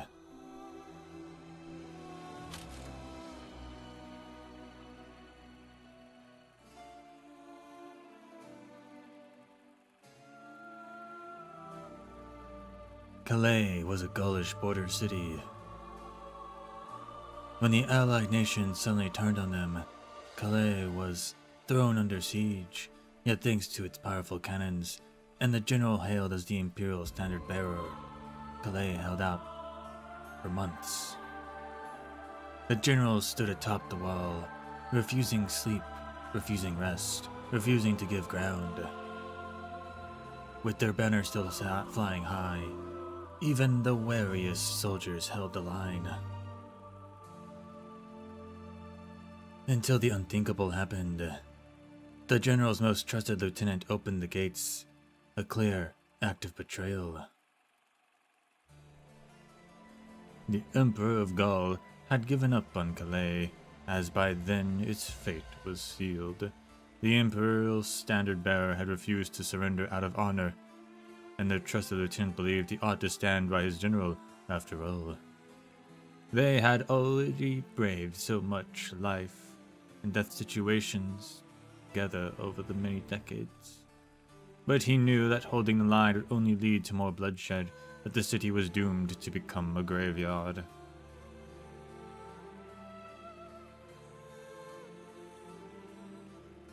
Perhaps that battle-worn soldier simply realized that, although there was no perfect choice, there was a way that would allow him to atone for his sins. He persuaded the general, who had long since become exhausted, to take a 10-minute break, then seized his opportunity to open the gate. Before the Allied forces could enter the city, he drove his sword through his own heart. That traitor ended up being the most tragic casualty of the war. But that is ancient history now, Lucian.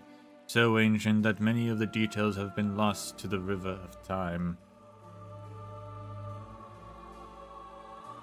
Victoria, Litania.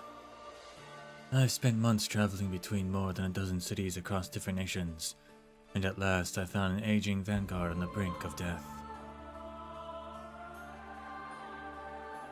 The guard had been towering flames of Calais. Had seen the towering flames of Calais with his own eyes. He had found a badge on the traitor's corpse, two faces turned away from each other, one smiling, the other weeping.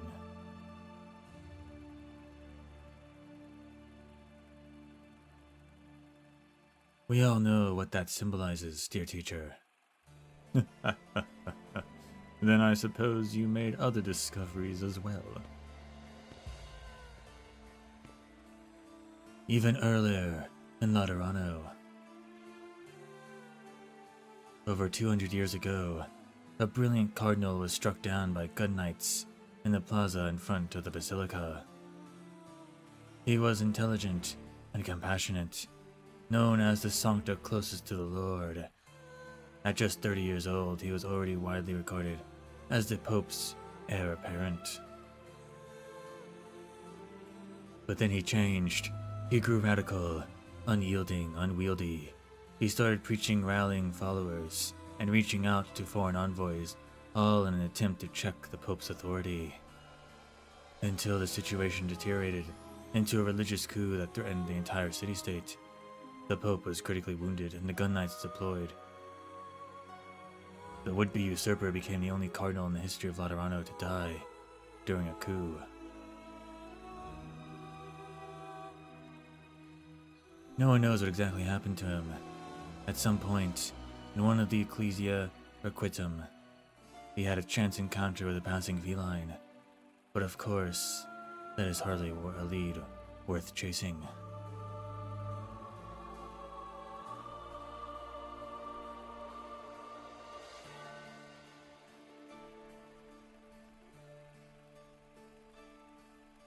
It must have taken some effort for you to uncover all of this.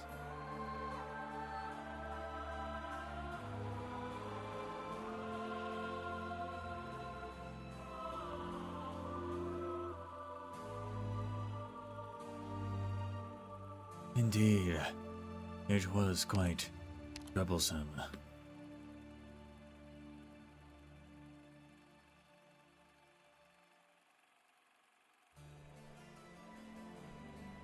I merely offered that Sancta a bit of... I merely offered the Sancta a bit of truth. He was already terminally ill, you know. Unlike the incompetent Pope who knew only how to interpret scriptures, his own zealousness knew no bounds, but with limited time he might not have been able to put his ideals into practice. To hear the church bells ring in the new era.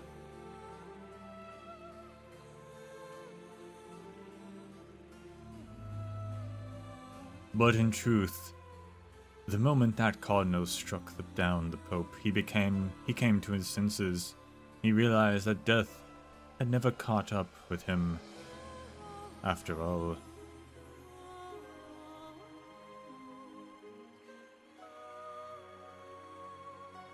His sudden clarity only plunged him deeper into madness. Faced with the ruin he had wrought, did he choose to walk willingly into the Arknights' sights?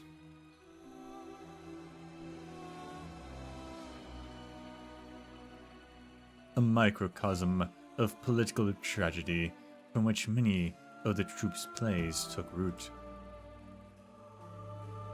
Quite a pity, isn't it?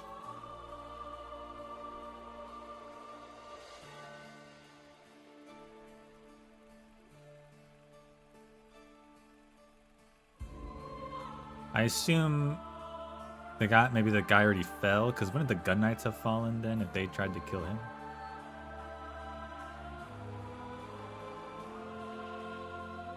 Iberia. It was during the glorious Golden Age. The lighthouses lit up an approaching ship, only for people to discover they carried nothing but whispering winds from the ocean's depths. Ticket stubs stamped with the image of twin faces were scattered across the deck, and they drifted along the ship in silence. The lost sailors sing. Incite a young fowl to pick the fruit of pain.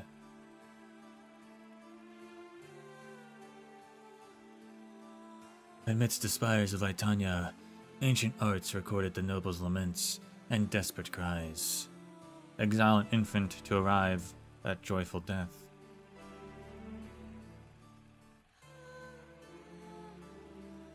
Seems like this guy is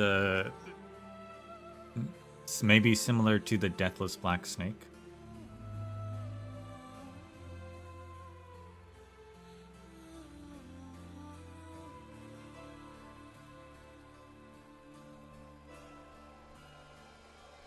An encampment covered in thick snow. Weeds walk their own path.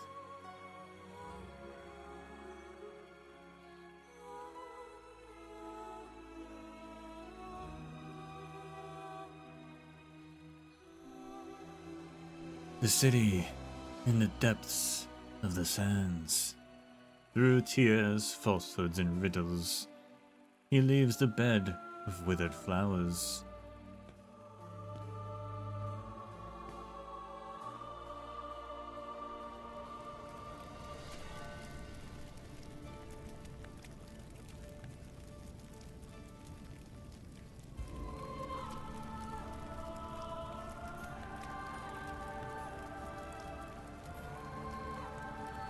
You are everywhere.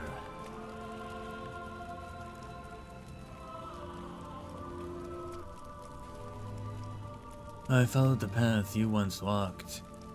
I crossed lands, encountering all manner of people and unearthing all manner of secrets, until at last, buried in ancient tombs and tangled rumors, I uncovered your name.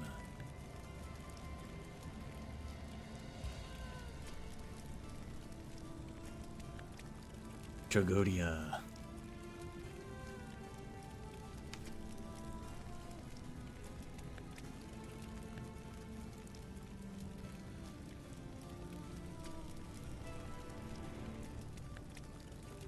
However, the legendary Tragodia is a god, beloved by the people.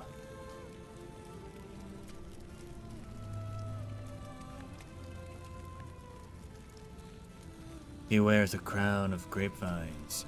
He's both intoxicated and intoxicating. He bestows joy and grace. He greets the farmers as they bring in their yearly harvest and guides them from the wilderness to civilization through revelry and celebration.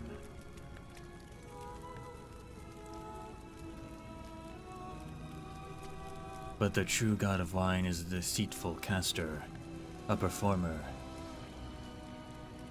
an ascetic, a schemer, a firebrand, a phantom drifting through the currents of history.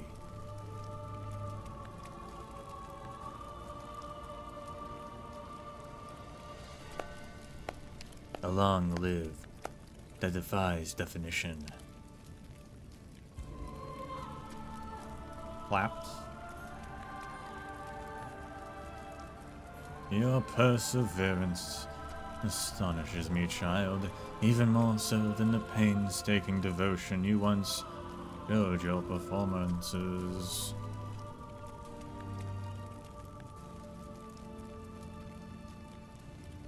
And yet, when you look back at the path I've taken,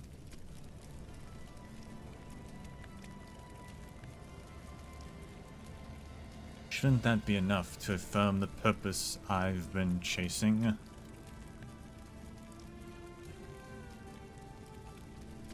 as human affairs fade into obscurity, I've found and built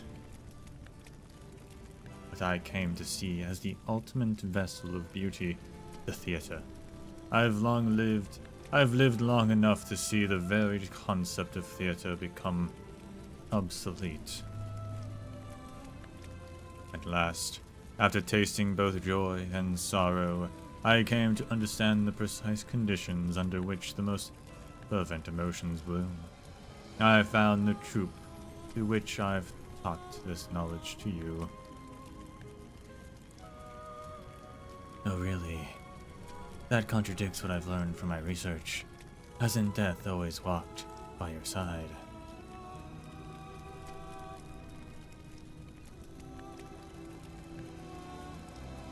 That grand theory of yours about death and destruction was never the result of hard-won insight. You simply believed in it and saw beauty in it, and so did the theater. Let's set aside for the moment the brilliance or depravity of human nature that emerges in times of desperation,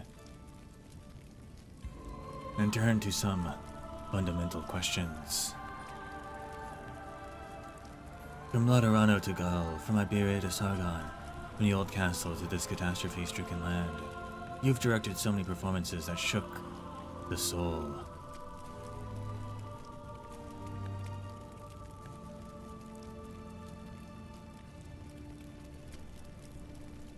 So why have you allowed them to be lost to history?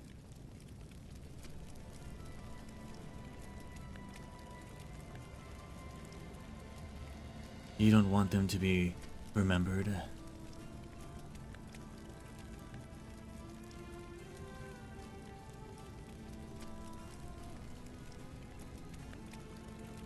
You exalt the irrational and the unpredictable. So why must every story have the same ending? Ruin. Well, what do you think the answer is, child? Tell me. 'Cause it makes everything and everyone unverifiable, both within the theater and beyond.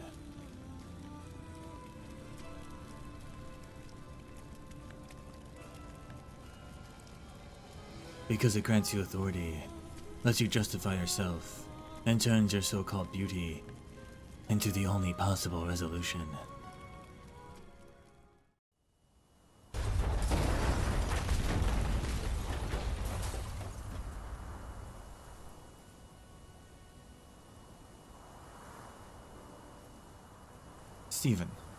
Stephen, you're still alive. Say something. Greta. You really did lock yourself up in your office. What happened outside? It's too much to explain right now. In short, the entire plate is on a collision course with the catastrophe, and everyone has already evacuated to the power deck. Are you alright? Yeah. Something's wrong. The ceiling came down on my leg. I can't move. I'll rescue you. Damn it. That broken column has sealed the door shut. It's really heavy. Just wait a moment. Stay with me. Keep talking.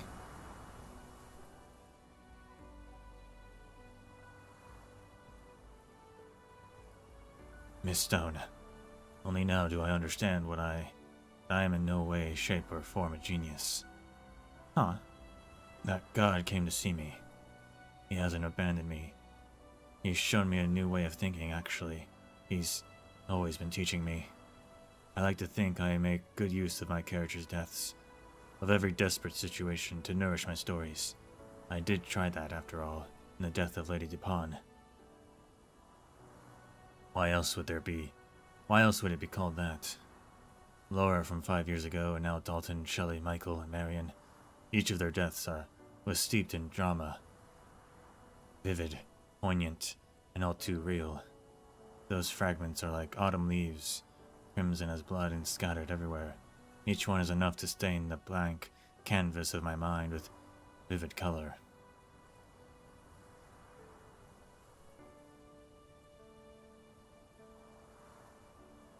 But still, I can't write an ending that satisfies me. I still haven't figured out what kind of scene Lady Dupon's death ought to be. If death and destruction are the way of the god of theater, if the skills a true genius of the stage must master, well, I've never been able to learn them. I'm still just worthless hack.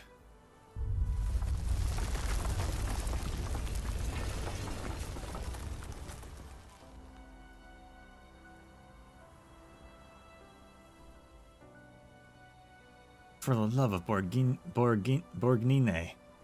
how can you be so stupid?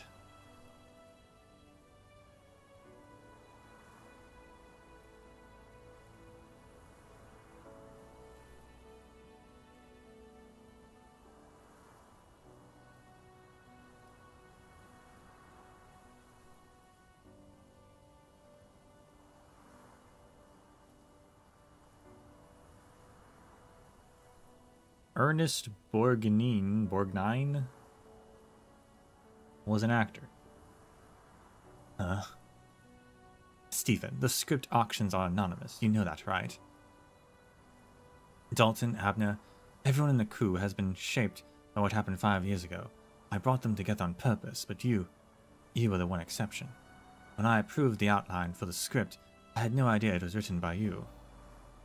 I simply felt from the bottom of my heart that the story of Lady Dupont, a woman trapped by her brother's lies and need for control, and tormented by the desires of 3 so-called suitors, was worth my vote of approval.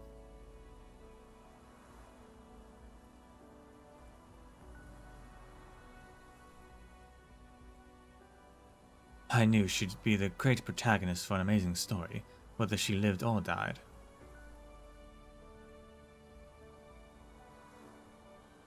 I never doubted my own vision.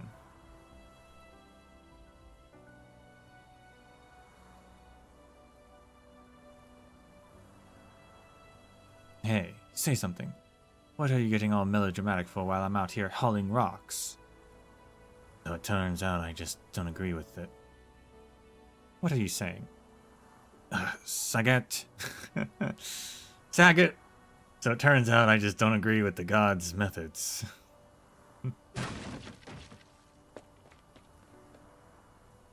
No need to look up that one. There we are, I did it.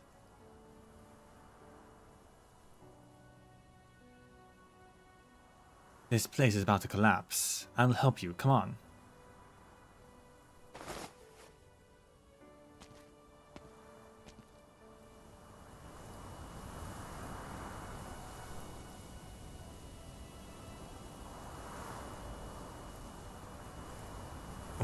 Wait, Miss Stone.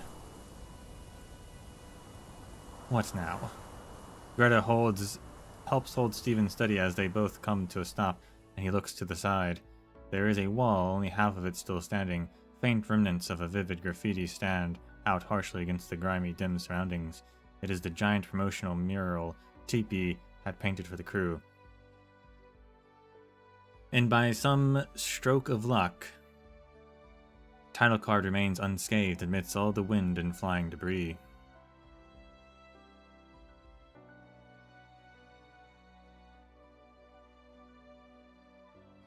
The death of Lady Dupont.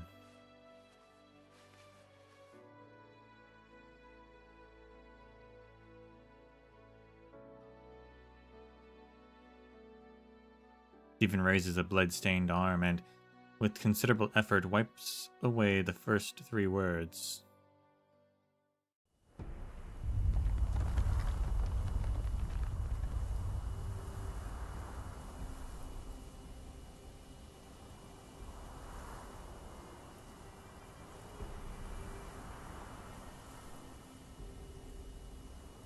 My God.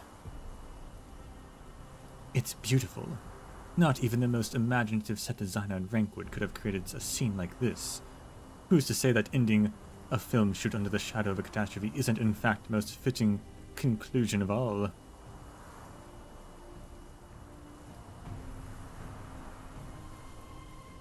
this isn't just a publicity stunt. I'm finding myself more and more impressed by Greta's resolve.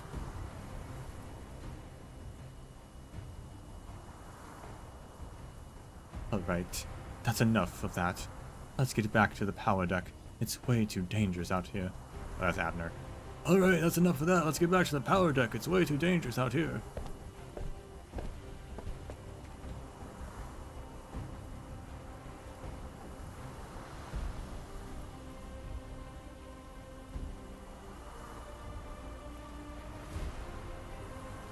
Hey, Melanie, leading lady, where are you going? Have you gone mad? Abner, you, of all of you, never really believed this leading lady could make a comeback with this film, did you? You don't even think we'll finish filming it. Honestly, I feel the same. I mean, we don't even have the ending figured out yet, and this whole plate is about to collapse.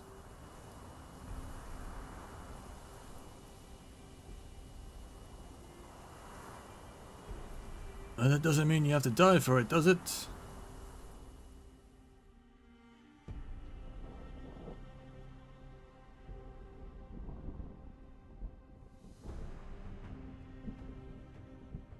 The catastrophe is closing in.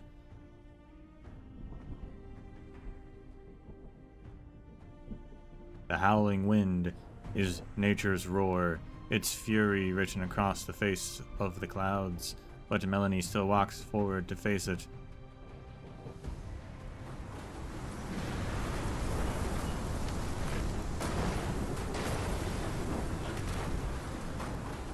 Who said I have a death wish? Who says Lady Dupont has a death wish? Who says Lady Dupont is meant to die under her brother's oppression? Felled by the sword of the three Rockefellers, at the hands of those onlookers who sought to curse her, humiliate her, drive her out. Must death be a symbol? She should instead, on a night no one could have foreseen, walk straight into a storm just as wild and chaotic as this one, leaving that prison of a castle behind. She shall not perish because this storm is the chariot that will lead her to freedom. You must have realized it, Abner, that on my journey, I've always regarded Marianne as my imaginary enemy, yes?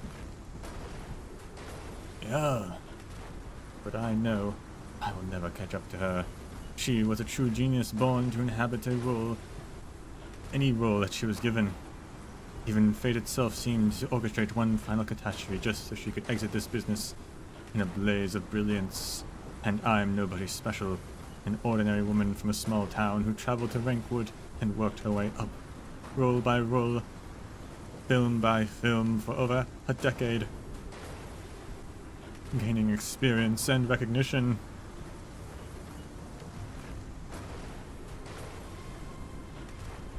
That is why I care so much about seniority, status, and etiquette. The aspects of film set culture that so many scoff at, because that sort of recognition is the reward I deserve as an ordinary person.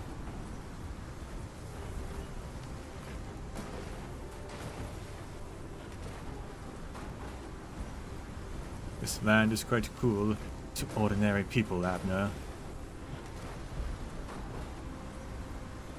Marianne's retirement gave me the chance to step into the spotlight, but it took only a single slip-up for me to lose everything I've gained along the way.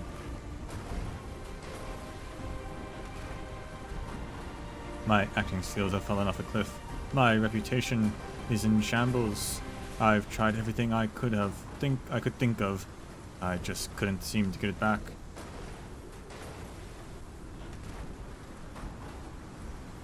It's ridiculous. I've never wanted to admit this, but it's true. If Marianne hadn't retired, I'd have never caught up to her.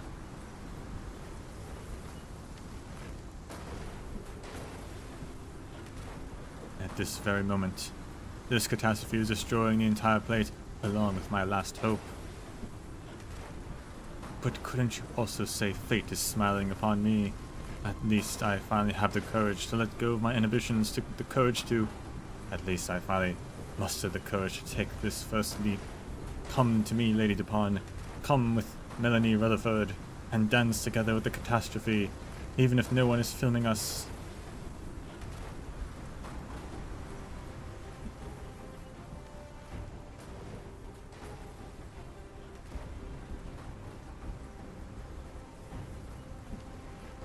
What are you still doing here, Abner? Check your camera. Didn't you turn it on, did you? What do you mean?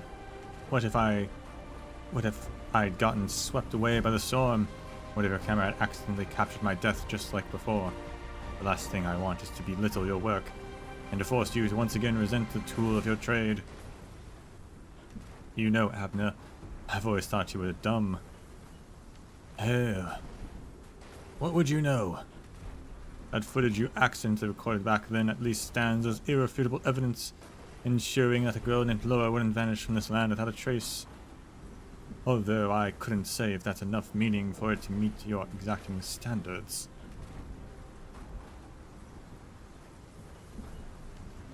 Friedkin Kubrick, I am an idiot.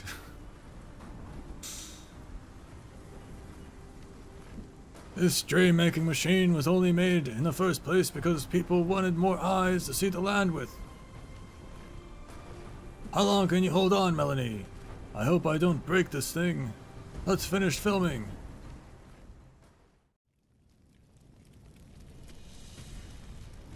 Crazy.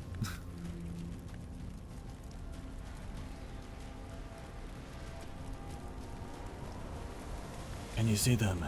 Can you hear them? Those still fighting to survive the catastrophe. Nothing ever truly comes from nothing, not even the most wonders of art. And it is never death that suddenly awakens the lost of, or steals the timid. They always find it in them. So answer my question, Tragodia. As you're tempting to remind me that death would simply end this story, this performance, that there would be nary a trace left after the curtain falls, that I will have, objectively speaking, escaped any and all scrutiny and criticism of my work, that I am a thin-skinned artist. You really did find an interesting angle, Lucian. Perhaps what you say is right, but how are you going to change the ending that has already been written? That child TP really did adjust the path of the mobile plate, using only techniques she picked up from watching film reels. But the shift in its trajectory was insufficient. Nearly half the plate remains on a collision course with the storm.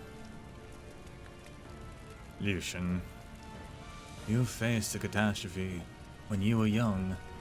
You know that none of that scale. You know that one of that scale will destroy everything on this plate. Lucian gently strokes the crystal on his throat. I haven't sung since releasing the inhibitor.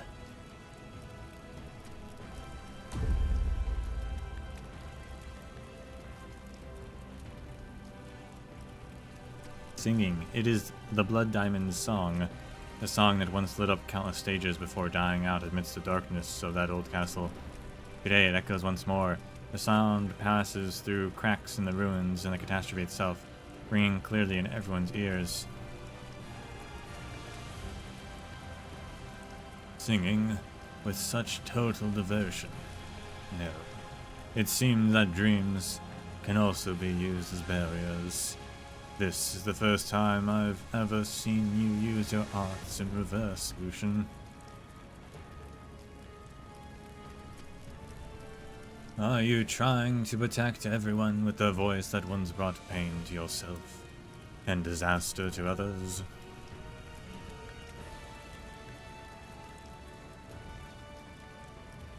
Are you trying to face this catastrophe alone?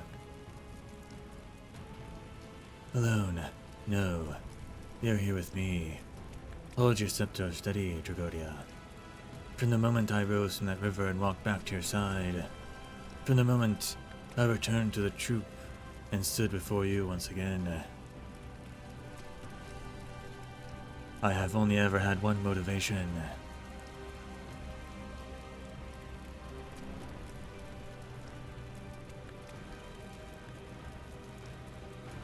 At the climax of every tragedy, there is always a fierce, cathartic battle. be it inside a palace, atop a tower, or beneath this ever-shifting sky. Let us finish this drama where the student kills the teacher.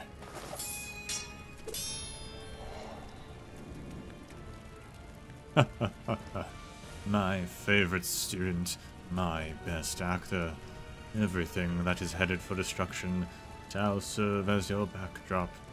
I am so glad you can finally enjoy this moment. Even I can't help but be swept away in it. I've forgotten all other matters.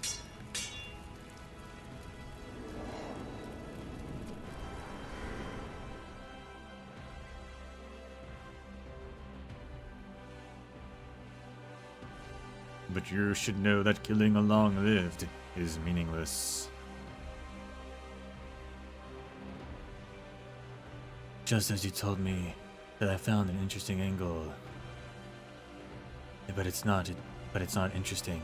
Far from it. You aren't a thin-skinned artist. You've just been left with no other choice. It is not us who need to die, not the audience, not the common folk, bound by the laws of ordinary reality. It is you, Dragodia. You've walked through history. You've founded the troupe. You've created dreams from darkness. You've fled both me and Shalem with despair. Or fed both me and Shalem with despair. You've drawn in the lost souls, one after another, and lashed actor after actor.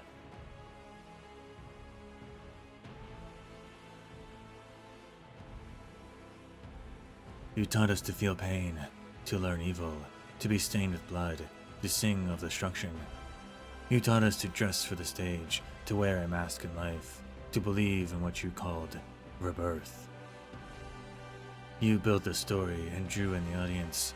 You chose that Lateran cardinal, that Gaulish general, White Flower, Blade Dancer, Shadow, Dalton, Shelley, Moira. You've chosen a million Lucians with which to bring about death. You exhausted its form, crafted its style, and perfected its meaning, because it is all so far away from you.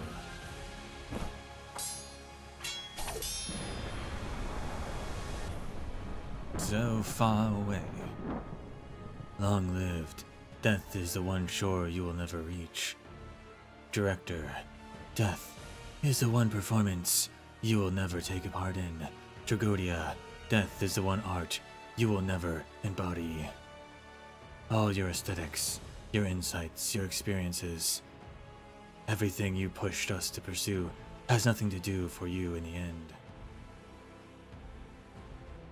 I once thought this brought you joy, but your sorrow has always outweighed your sense of accomplishment.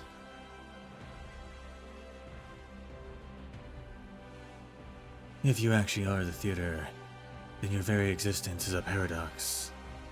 The ending is nigh, isn't it?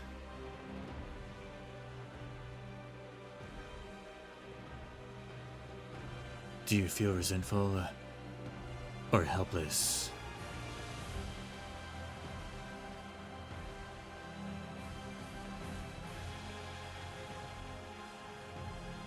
Do you find this funny or confusing? Or have you simply ignored it? Have you never felt the same pain that I have? Dragodia is uncharacteristically silent, his eyes fixed on the face in front of him that is lost in emotion. Lucian shouts loudly. The raging storm does not even distort his voice in the slightest. He sings and chants while the oranginium crystals creep visibly along his neck. Does it hurt? Does it hurt, child? Yeah. Yes, of course it hurts. If you keep using your arts without restraint, it will kill you, child. Are you jealous? Perhaps, but your performance really is moving. Lucian responds to Tragodia with even greater fervor. His surging emotions give him newfound strength, and at last he seizes the upper hand in their clash. In an instant, he plunges a scepter into Tragodia's torso. Pain is my blade, and at last I have driven it into the one who caused my pain in the first place. You.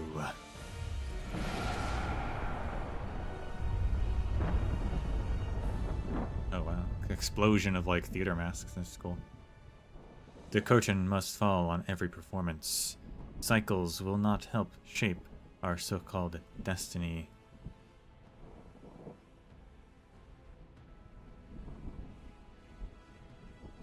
Child, I have just gained new inspiration. This story deserves to be continued.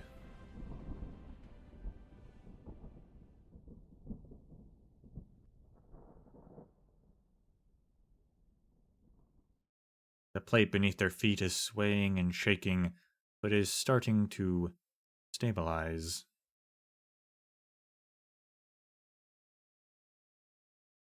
Perhaps starting to poke their heads out from the ruins and look at the receding disaster, they can hardly believe the catastrophe they have just experienced.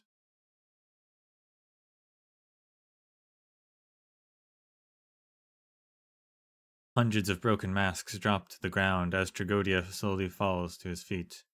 Lucian is sure that he has pierced Tragodia's heart and completed his grand, murderous drama. However, he also notices a change in himself.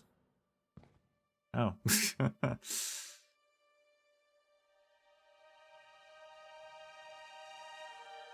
He got new clothes from that, huh? Magically got new clothes? These clothes, this scepter, this crown. Have you given me a new ad-libbing? The silver-white hem of his robe flutters in the wind, brushed by grains of sand, yet spotless as ever. Lucian silently studies the elegant garment. It is flamboyant and exquisite, and it fits him perfectly, as if it had been tailored just for him. He could walk into any festival, or into any stage in it, and it would suit him perfectly. It is as if this is the catastrophe's gift to him, his reward for slaying his teacher. The theme of this murder was clearly betrayal, yet at the last moment it became a passing of the torch. Lucian is silent. The fallen Tragodia has disappeared. Where he once lay, there is only blood and his mask. The dark red carpet extends upward along the steps without end.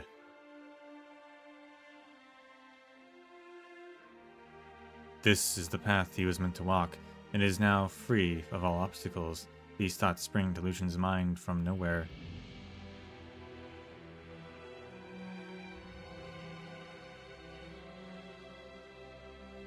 So he climbs the stairs without lowering his head or looking back. Just then he hears Tragodia's voice. Lucian, you are the finest actor in the land.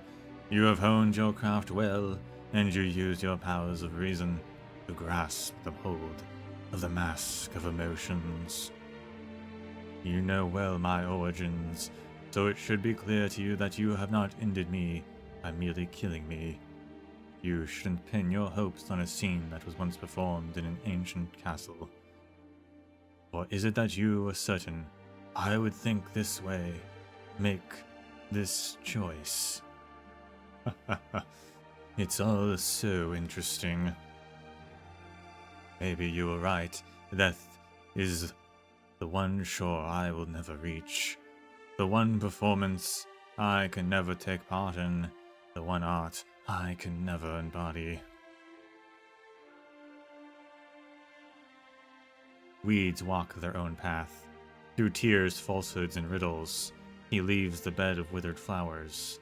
He writes his epitaph into the stirring dust, waiting for the day when he gazes upon it.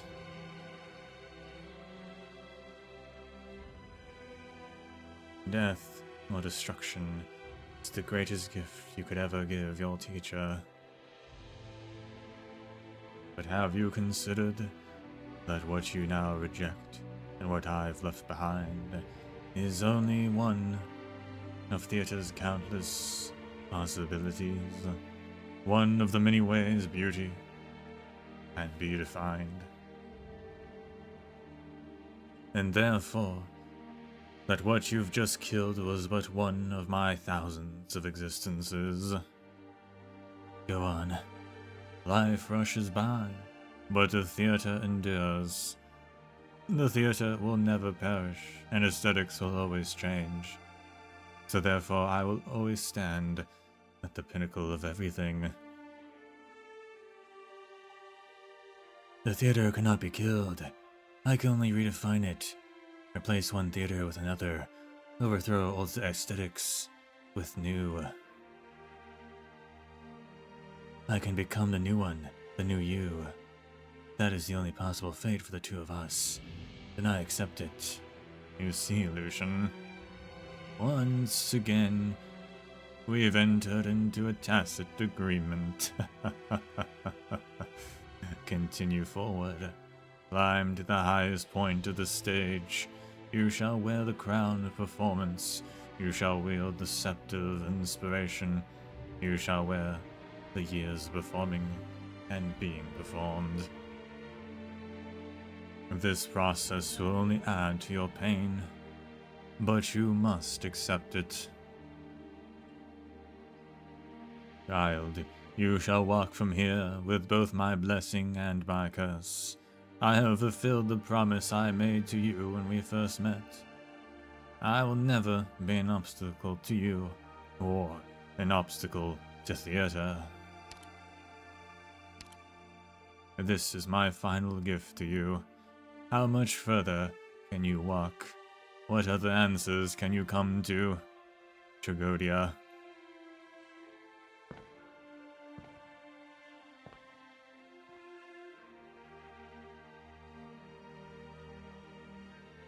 Lucian does not answer, and the sound finally stops. He stands at the top of the stairs. The storm is far away now, and blood trails behind him. He loves this desolate scene. He loves the unformed arts in his body, and he stretches out all his pain. Then the new Tragodia sings his song. Limit the enemy's choices, forcing them into unwitting traps. Didn't expect that. A familiar style. You really don't remember anything? So he pulled a bit of a black Sooner or snake, I guess, later, and you'll like have to face yourself. went into Lucian, So but think isn't taking carefully. over Lucian, right? Bear He's in just kind of mind, this time, I'm ready to like he's just correct giving your Lucian his mistakes. powers. I guess he's still living there technically, but he's letting Lucian be the new one by himself.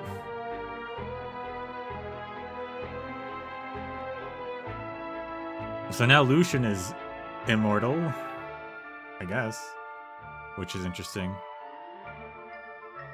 Especially as an infected.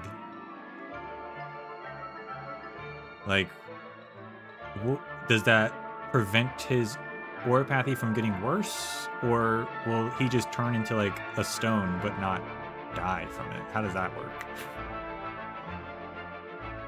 How is that gonna work for him? I don't know.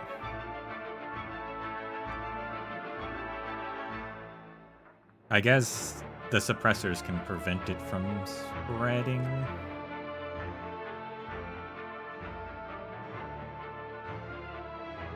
Until Tragodia gets bored, I guess. I guess so, yeah. I don't think he will, though. I mean, he really likes Lucian.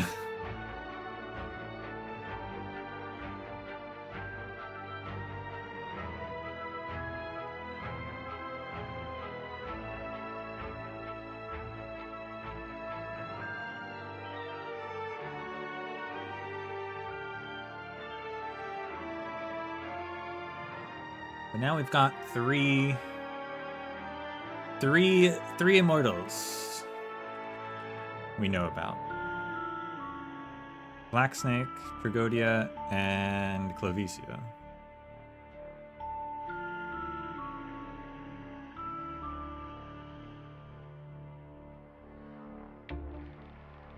Only one of them wasn't crazy.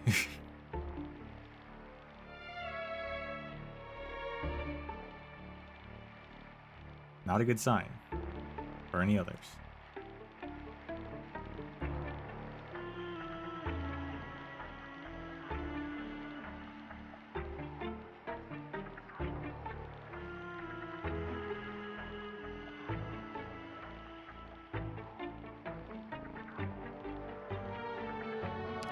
crazy. I don't know if Calvicio is very crazy. Certainly not in the same way Tragodia and Black Snake are.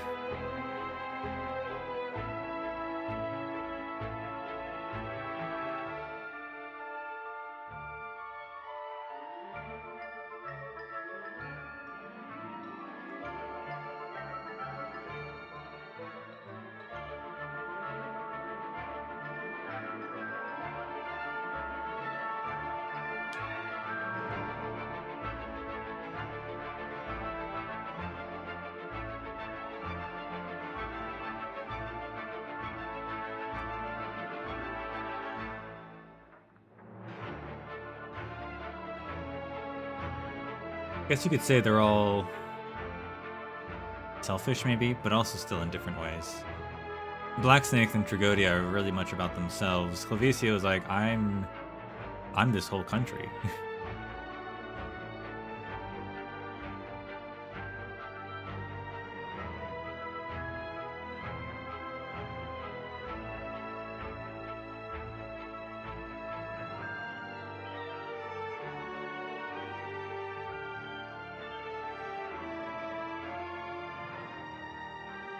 A word to the audience, the curtain shall never fall.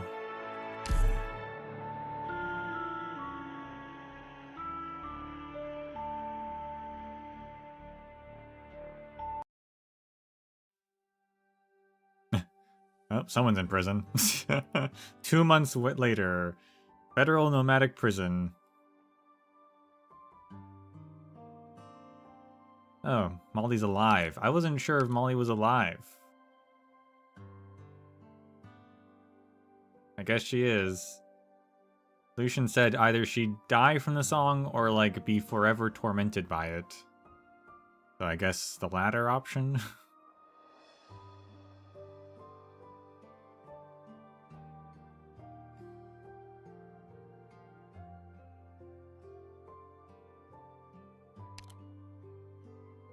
Colombian prison. This Colombian prison's got like manacles like that you get chained to. It's a bit antiquated.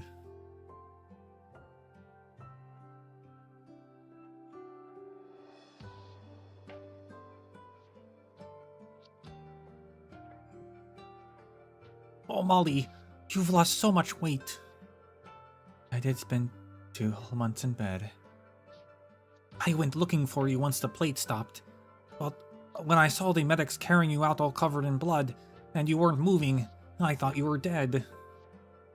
His singing voice is terrifying. But he only wanted to stop me. He didn't want to kill me. It definitely wasn't a coincidence that he bumped into Greta at the auction. Like she said, he had another motive to join the film crew. And what was that? He was looking for something that exists, something that's always with us, even though we know nothing about it. Okay, yeah, I knew he was a mysterious dude, but now I'm even more confused. But forget about him. I'm so sorry for taking so long to come see you, mostly because they make it real pain to file a visitation application in this place. I know, TP, but I used you and caused others to misunderstand you. Lucian was right. I was ignoring the truth in my hands. My final moments of madness, I didn't even think of you. Listen to me, Molly. No matter what you went through, no matter what your goal, you hurt the people who are by your side practically 24/7. You're a criminal, and I won't ever forgive you for that. But that doesn't mean I can't also miss the times we would crash on the sofa to watch horror flicks, just the two of us. Wasn't that fun? Wasn't that, like, real? Yeah. When I was stuck in bed, my wounds hurt so bad I couldn't sleep. I kept recalling everything that happened. The whole night would pass, but only my pain was real. Honestly, it doesn't matter how absurd a story gets, or if we're all puppets of fate or whatever. It's not like I never had a choice. Only I'd focused more on the movies we were watching instead of thinking the truth I thought was real. Hatred, madness, blood, and puppets. Sorry, TP. If I had met you earlier, maybe you wouldn't have even needed Laura. The final day of her trial's in 2 days, right?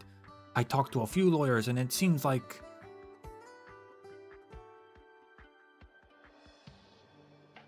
Don't let my ending bother you. The warden's nice here. He let me stay in the prison's logistic department during the last few days to make stuff the prisoners can use.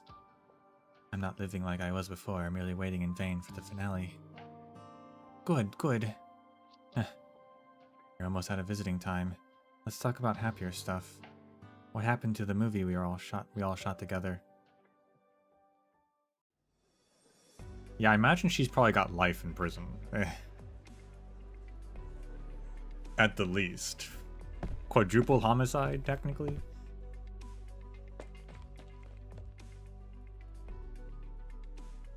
And also sabotaging a plate to lead people into a catastrophe. Whatever that would be. Attempted homicide, I guess. Attempted murder.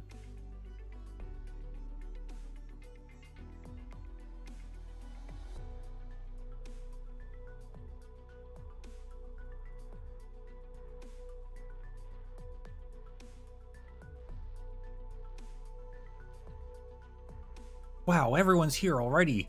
Sorry I'm late. This was 1 day ago.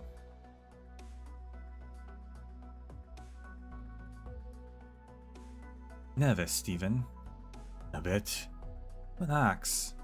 We shot that ridiculous finale and even went into editing, color grading, and music production.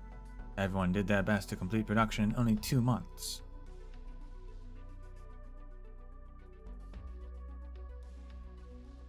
I'm glad we changed the title, Stephen. I should be thanking you again for your final performance inside the catastrophe. Otherwise, deleting those 3 words would have been nothing but pretentious navel-gazing.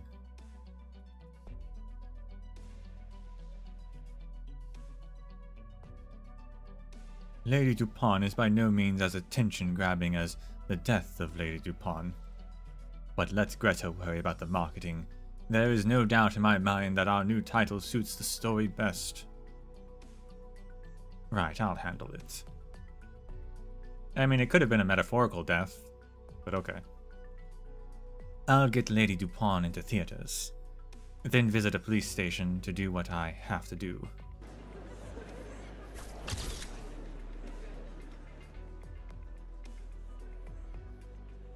Pinch me.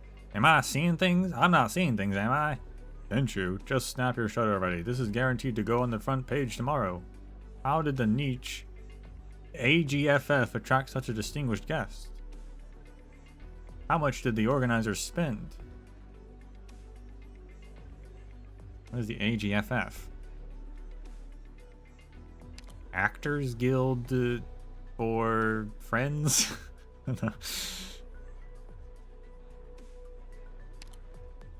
How many years has it been since Marion Blake showed up in Rankwood?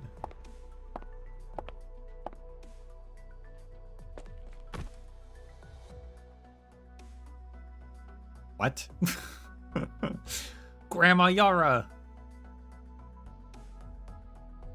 It's been a while, Teep. It's been a while, Teep.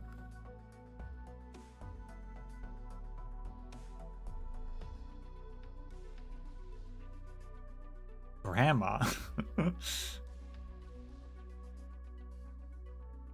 Judging by your outfit, let me guess what your role in this was. Script supervisor, prop master, stunt woman, or some kind of furniture city warrior? You know, a background painter, of course. I've been in this crew for half a year, and I was even selected to join the Rankwood Studio plate restoration project last week. The plate of our crew rented got totally wrecked by the catastrophe, so the boss put me in charge of the design work once it's rebuilt, and I've been like so busy. I see you've finally figured out what you want to do. Yeah, I told you before, didn't I? I love movies, every last one of them. Or every part of them. Maybe every one of them, too. And now, I finally found out what my favorite part is. So you don't plan on going back? Yeah. Think you could keep shielding me from the old man? Teep, your grandfather was maybe an old friend of mine who used to be my finest partner in the industry, but that doesn't mean he'll let me tell him how to raise his grandkids. Okay, so metaphorical grandmother.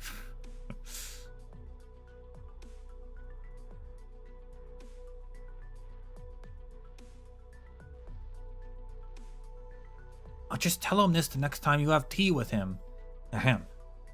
We're all retired, aren't we, old chap? Let's raise our time why waste our time worrying about the little things? I know Teep doesn't use any of your contacts, nor did she follow your plan to become a historical film director. Isn't she living it up in Rankwood? Who knows? Maybe the backdrops in town might be spray painted by your granddaughter one day. Alright, I'll record that. I'll play it for him the next time we meet. Oh, Grandma Yara. Fine. But I might not have the time to see your grandpa the next time I'm in Columbia. Oh yeah, didn't you go all the way to Rembilliton for some fresh air? Did you come back for Rhine Lab stuff? That's too many questions, Teep. Once the screening's done, I have to head over to Max DC to see the Vice President. So at least, let me have a chat with an old friend, will you?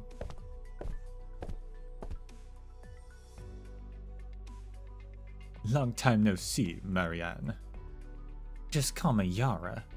After so many years away from the silver screen, Marianne sounds like a stranger's name to me.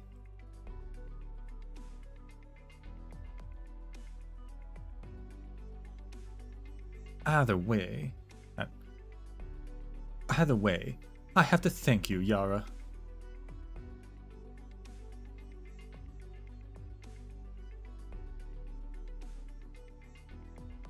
I'm sure you know that, given my current reputation, I don't have much of an influence in the industry anymore. So without your help, the AGFF would never have allowed Lady Dupont as a late submission. Oh, it's the reward ceremony thing, okay.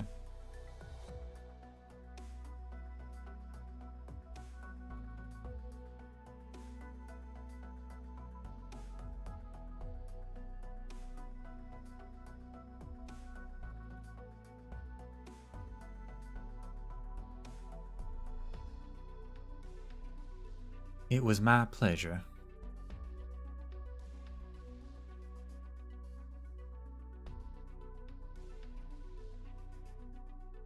Though I must say, I had no idea that Teepee was actually... I would have helped you with or without her.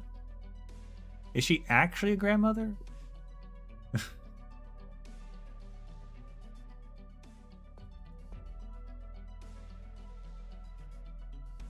That was like family friend grandmother, which is a bit strange, but not impossible. But maybe it's actually grandmother. I don't know. The family relationships in Arknights get so skewed.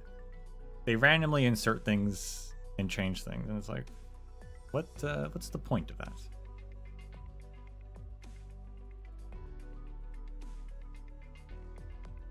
I just watched the part with the catastrophe, and felt it'd be such a pity for the audience to miss out on the actress's performance, so I thought I'd do an old friend a favor. But even if Lady Dupont gets free marketing at AGFF, that doesn't always translate into box office numbers. Melanie, you know better than I that if Rankwood were a person, he would be the most forgetful and least tolerant person there is. It's no guarantee that he accepts a lover running back into his arms.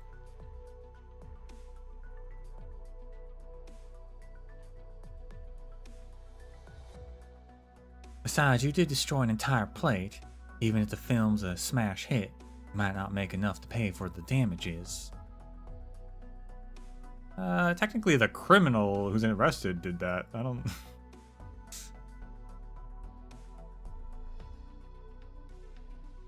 At least I did it, and I have no regrets.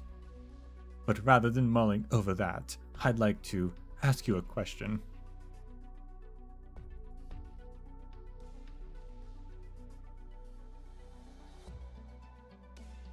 Go ahead. When you encountered a catastrophe while shooting the eternally shining star, the camera caught you as the storm nearly missed you. Was it just an accident, like you said at the press conference, or did you also move toward it on your own will?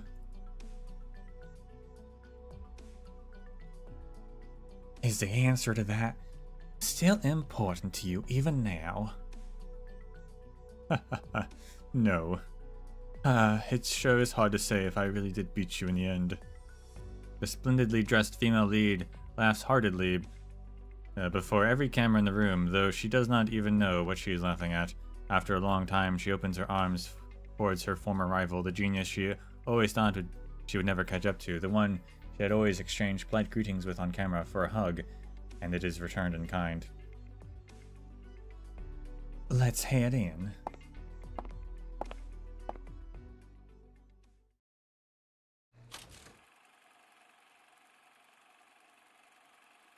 Melanie Rutherford as Lady Dupont.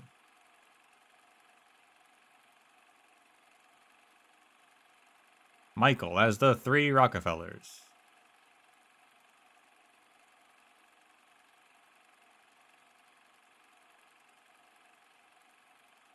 Dalton as Sir Dupont.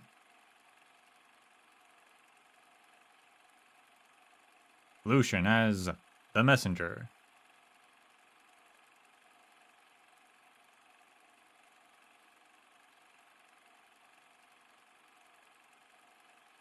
Producer Greta Stone. Director and screenwriter Stephen Key. Coordinator Shelley. Art department Carl, Bob, TP, Jericho. Production Abner, Leo. Costume department Marion. Prop department Moira. Still got credits, even as the murderer. Stage department Halton. Shout out to Halton.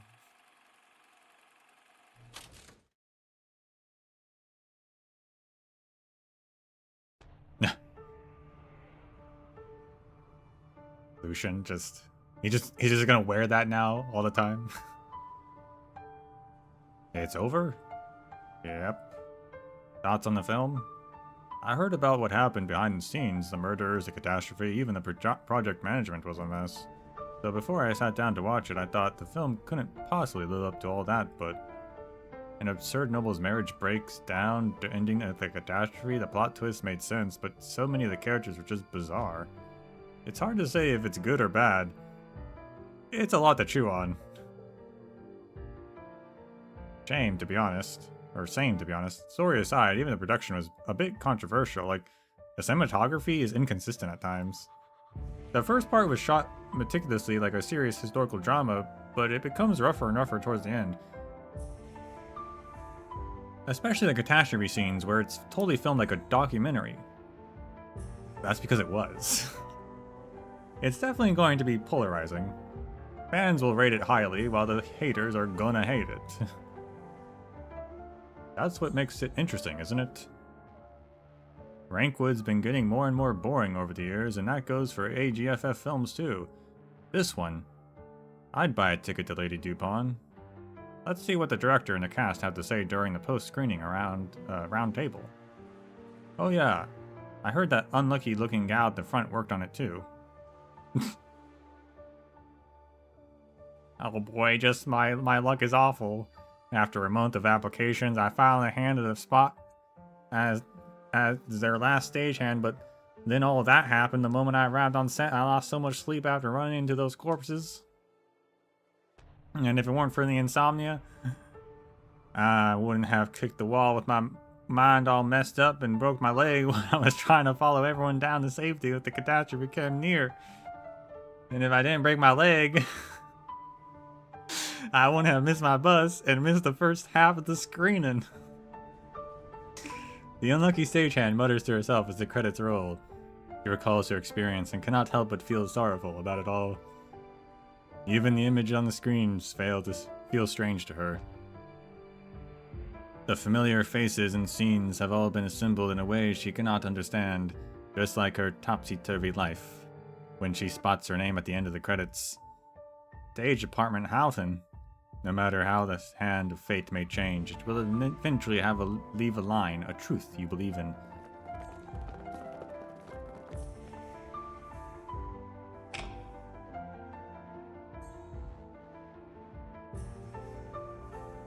Make Houghton a playable character.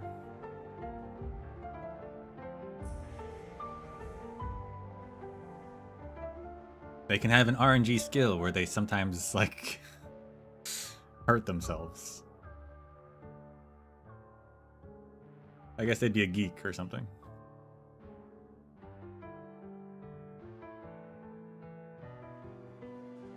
Zip, it's over.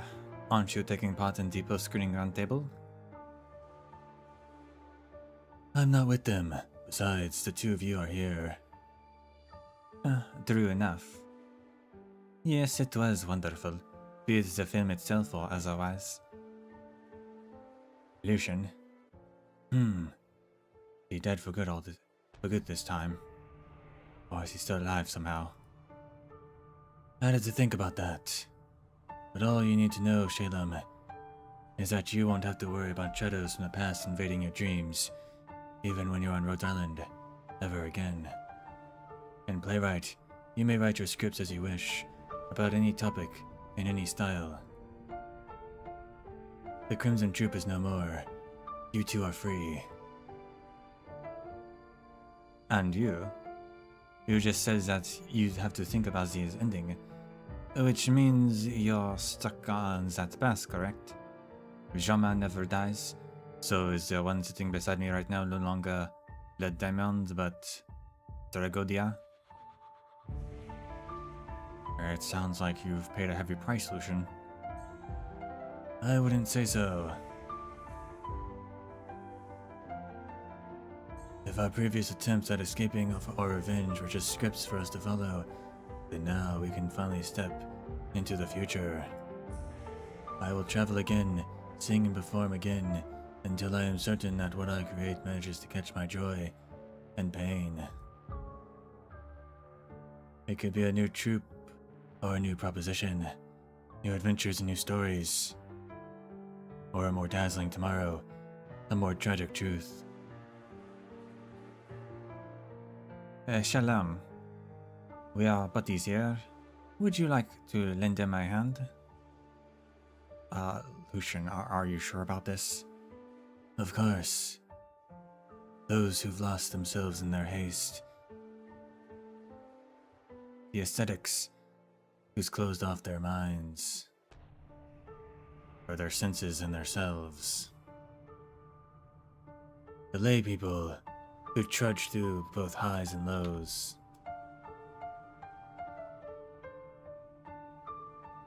And the creatures chew on their pain.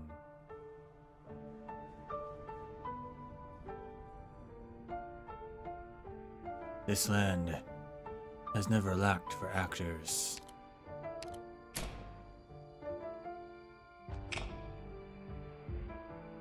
So I welcome you both to join the troupe.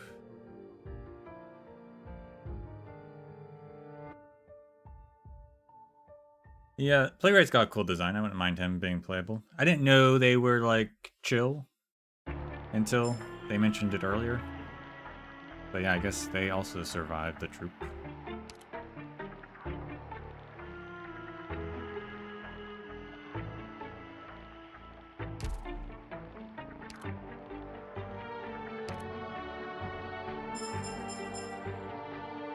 Play IS2. What if I just read IS2 instead, though?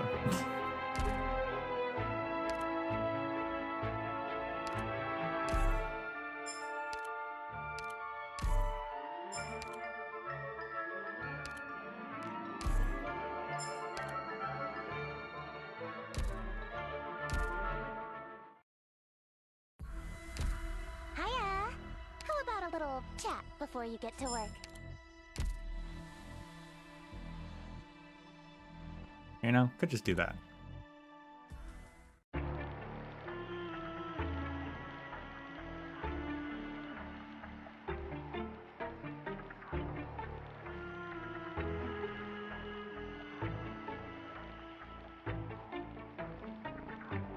I like that they made mention at the end that, like, yeah, it's something I've heard, and it's something I've really liked specifically about Arknights, is that it is a world, it is an extraordinary world full of very ordinary people.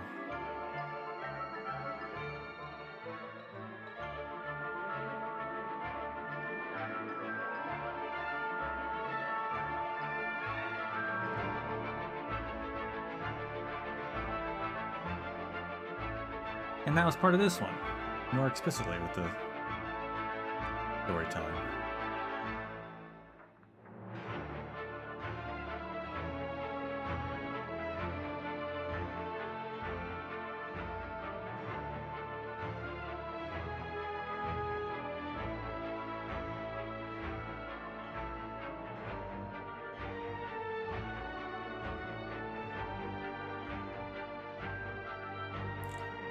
I wonder. I'm now wondering about TP and Yara.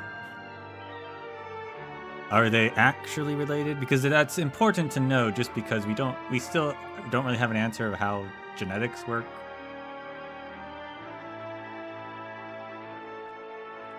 As far as I'm aware. So Yara is like a Pero or a Volpo, I'm pretty sure. Pipi is a Liberi.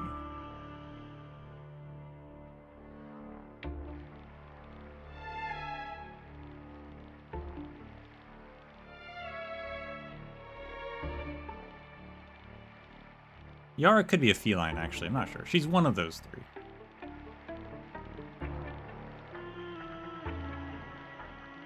I think she has a furrier tail than you'd expect for like a feline, so I think it's probably more like a Pero or Volpo.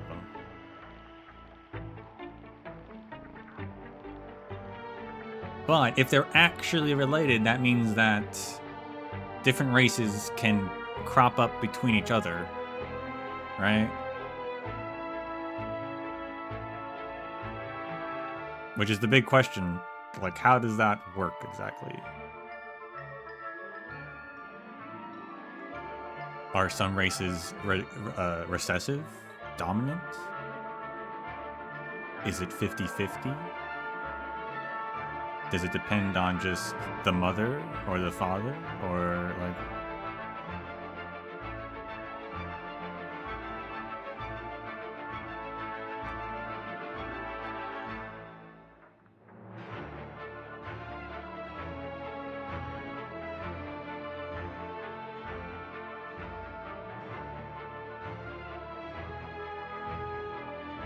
Yeah, we don't know who the grandpa is. Presumably, I would imagine a Liberi. I would imagine.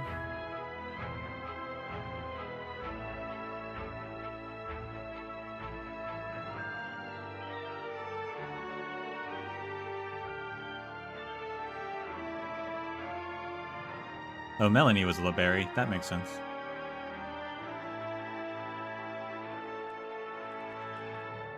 Speaking of Michael, do we know what Michael was?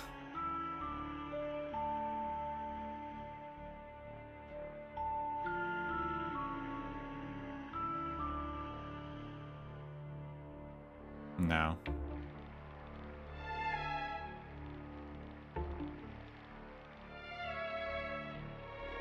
Just not actually a Volpo.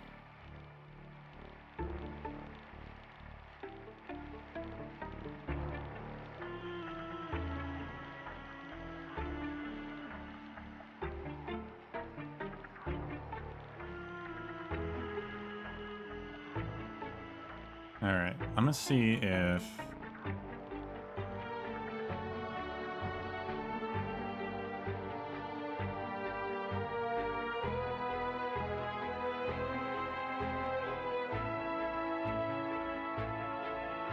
Alright, so here's her file. Archive 2. I'm reading TP's file because I want to know if it mentioned it. And it does say something. So here...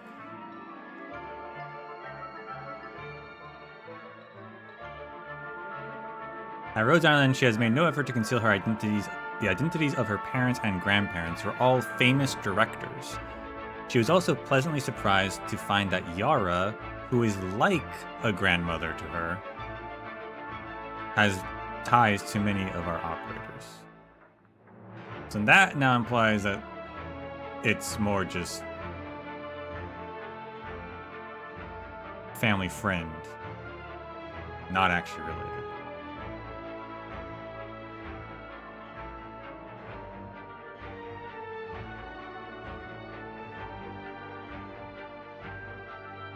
So that's what I expected that they meant, but then I was like, well, maybe they don't mean it. And now it seems like they do mean it that way.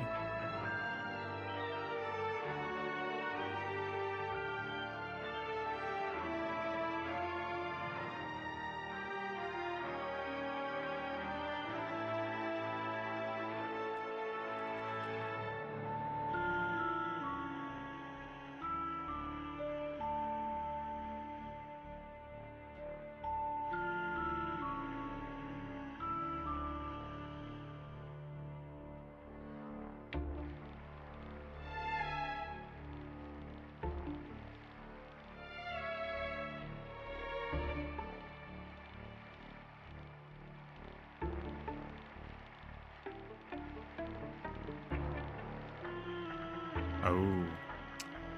Yeah, okay. Unrelated, but part of her file. It seems like...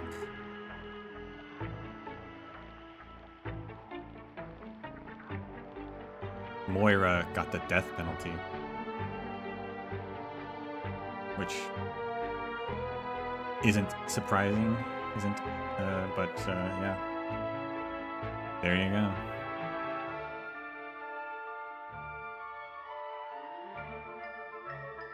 Says, TP was angry at her friend's deception, but also earnestly reminisced about the time they spent together.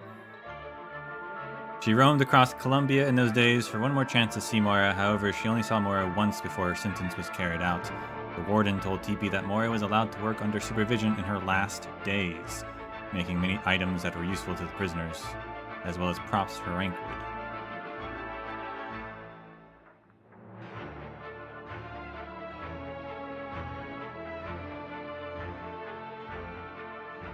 Where is this info? This is TP's archive.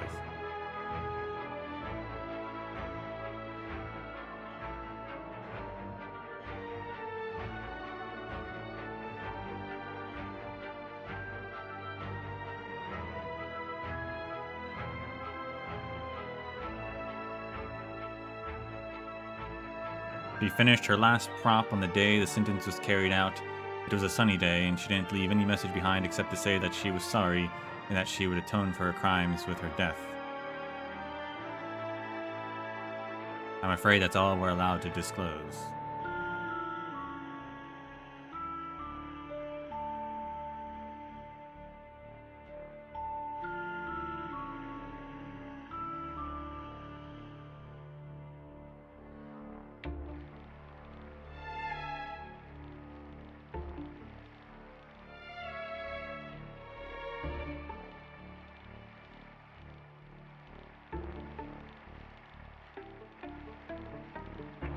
She thinks she wants to do thing to help prevent tragedies like Laura's and Moira from happening again. Interesting.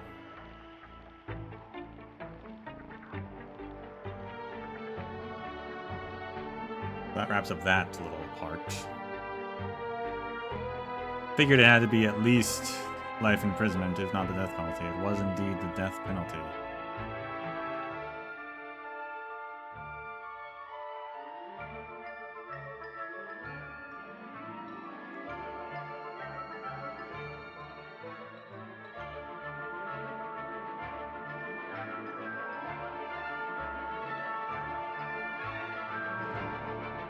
We actually have, they mentioned F. Eater and Roberta. We got several people who worked in Rankwood, actually. Several actors and actor-adjacent characters.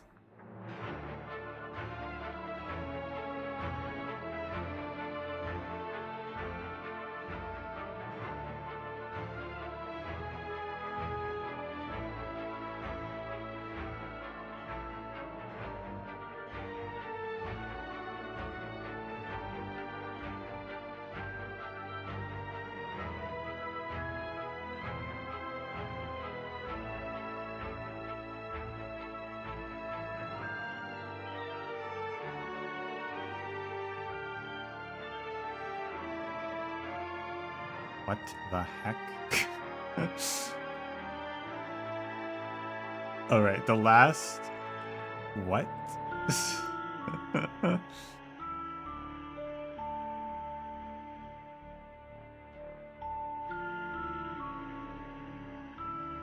The last entry to our archive.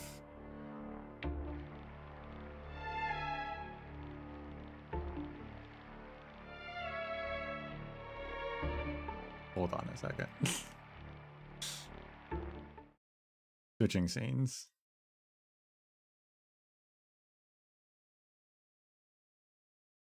Maybe that was loud. Sorry.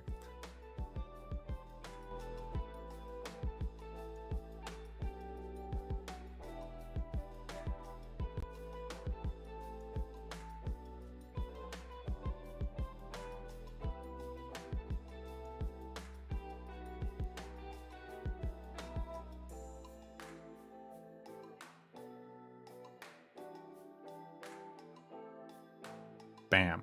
The last the last entry of our archive talks about this guy. Remember this guy? Jetman? Apparently he taught her how to fly. What?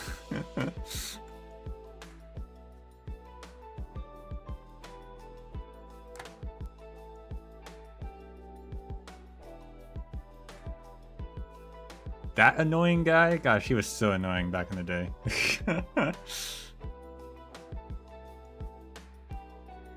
He's a lot. Apparently, he's a real character.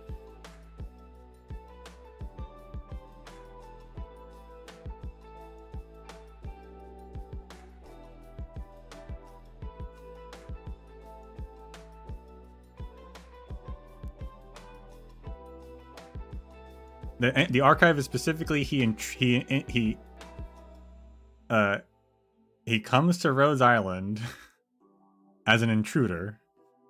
The squad leader curses as he instructs his operators to intercept the intruder. Good timing, TP. You can fly too, right? Go get him out of here and tell him not to get in the way of our mission again. Roger. TP takes to the air with her own flying equipment, operating with great proficiency. In fact, her movements and techniques are almost like the exact mirror to her counterpart. When they eventually intercept one another, they look at each other with questioning glances through their helmets, before suddenly embracing each other.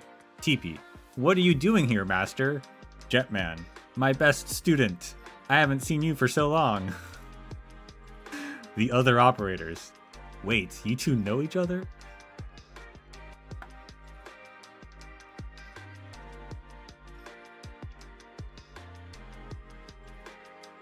Wild.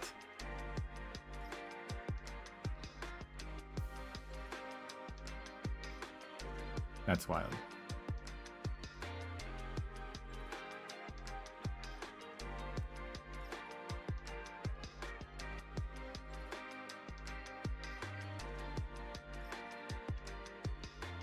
Well, I guess that's where we're ending it.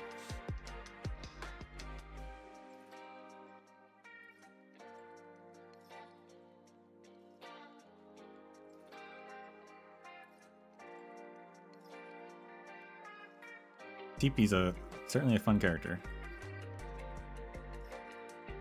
We'll be back with that for the EX levels, I guess, next week.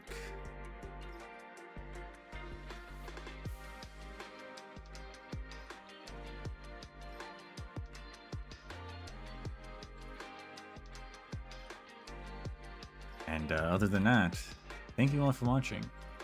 And until we meet again, may the sands of time treat you well.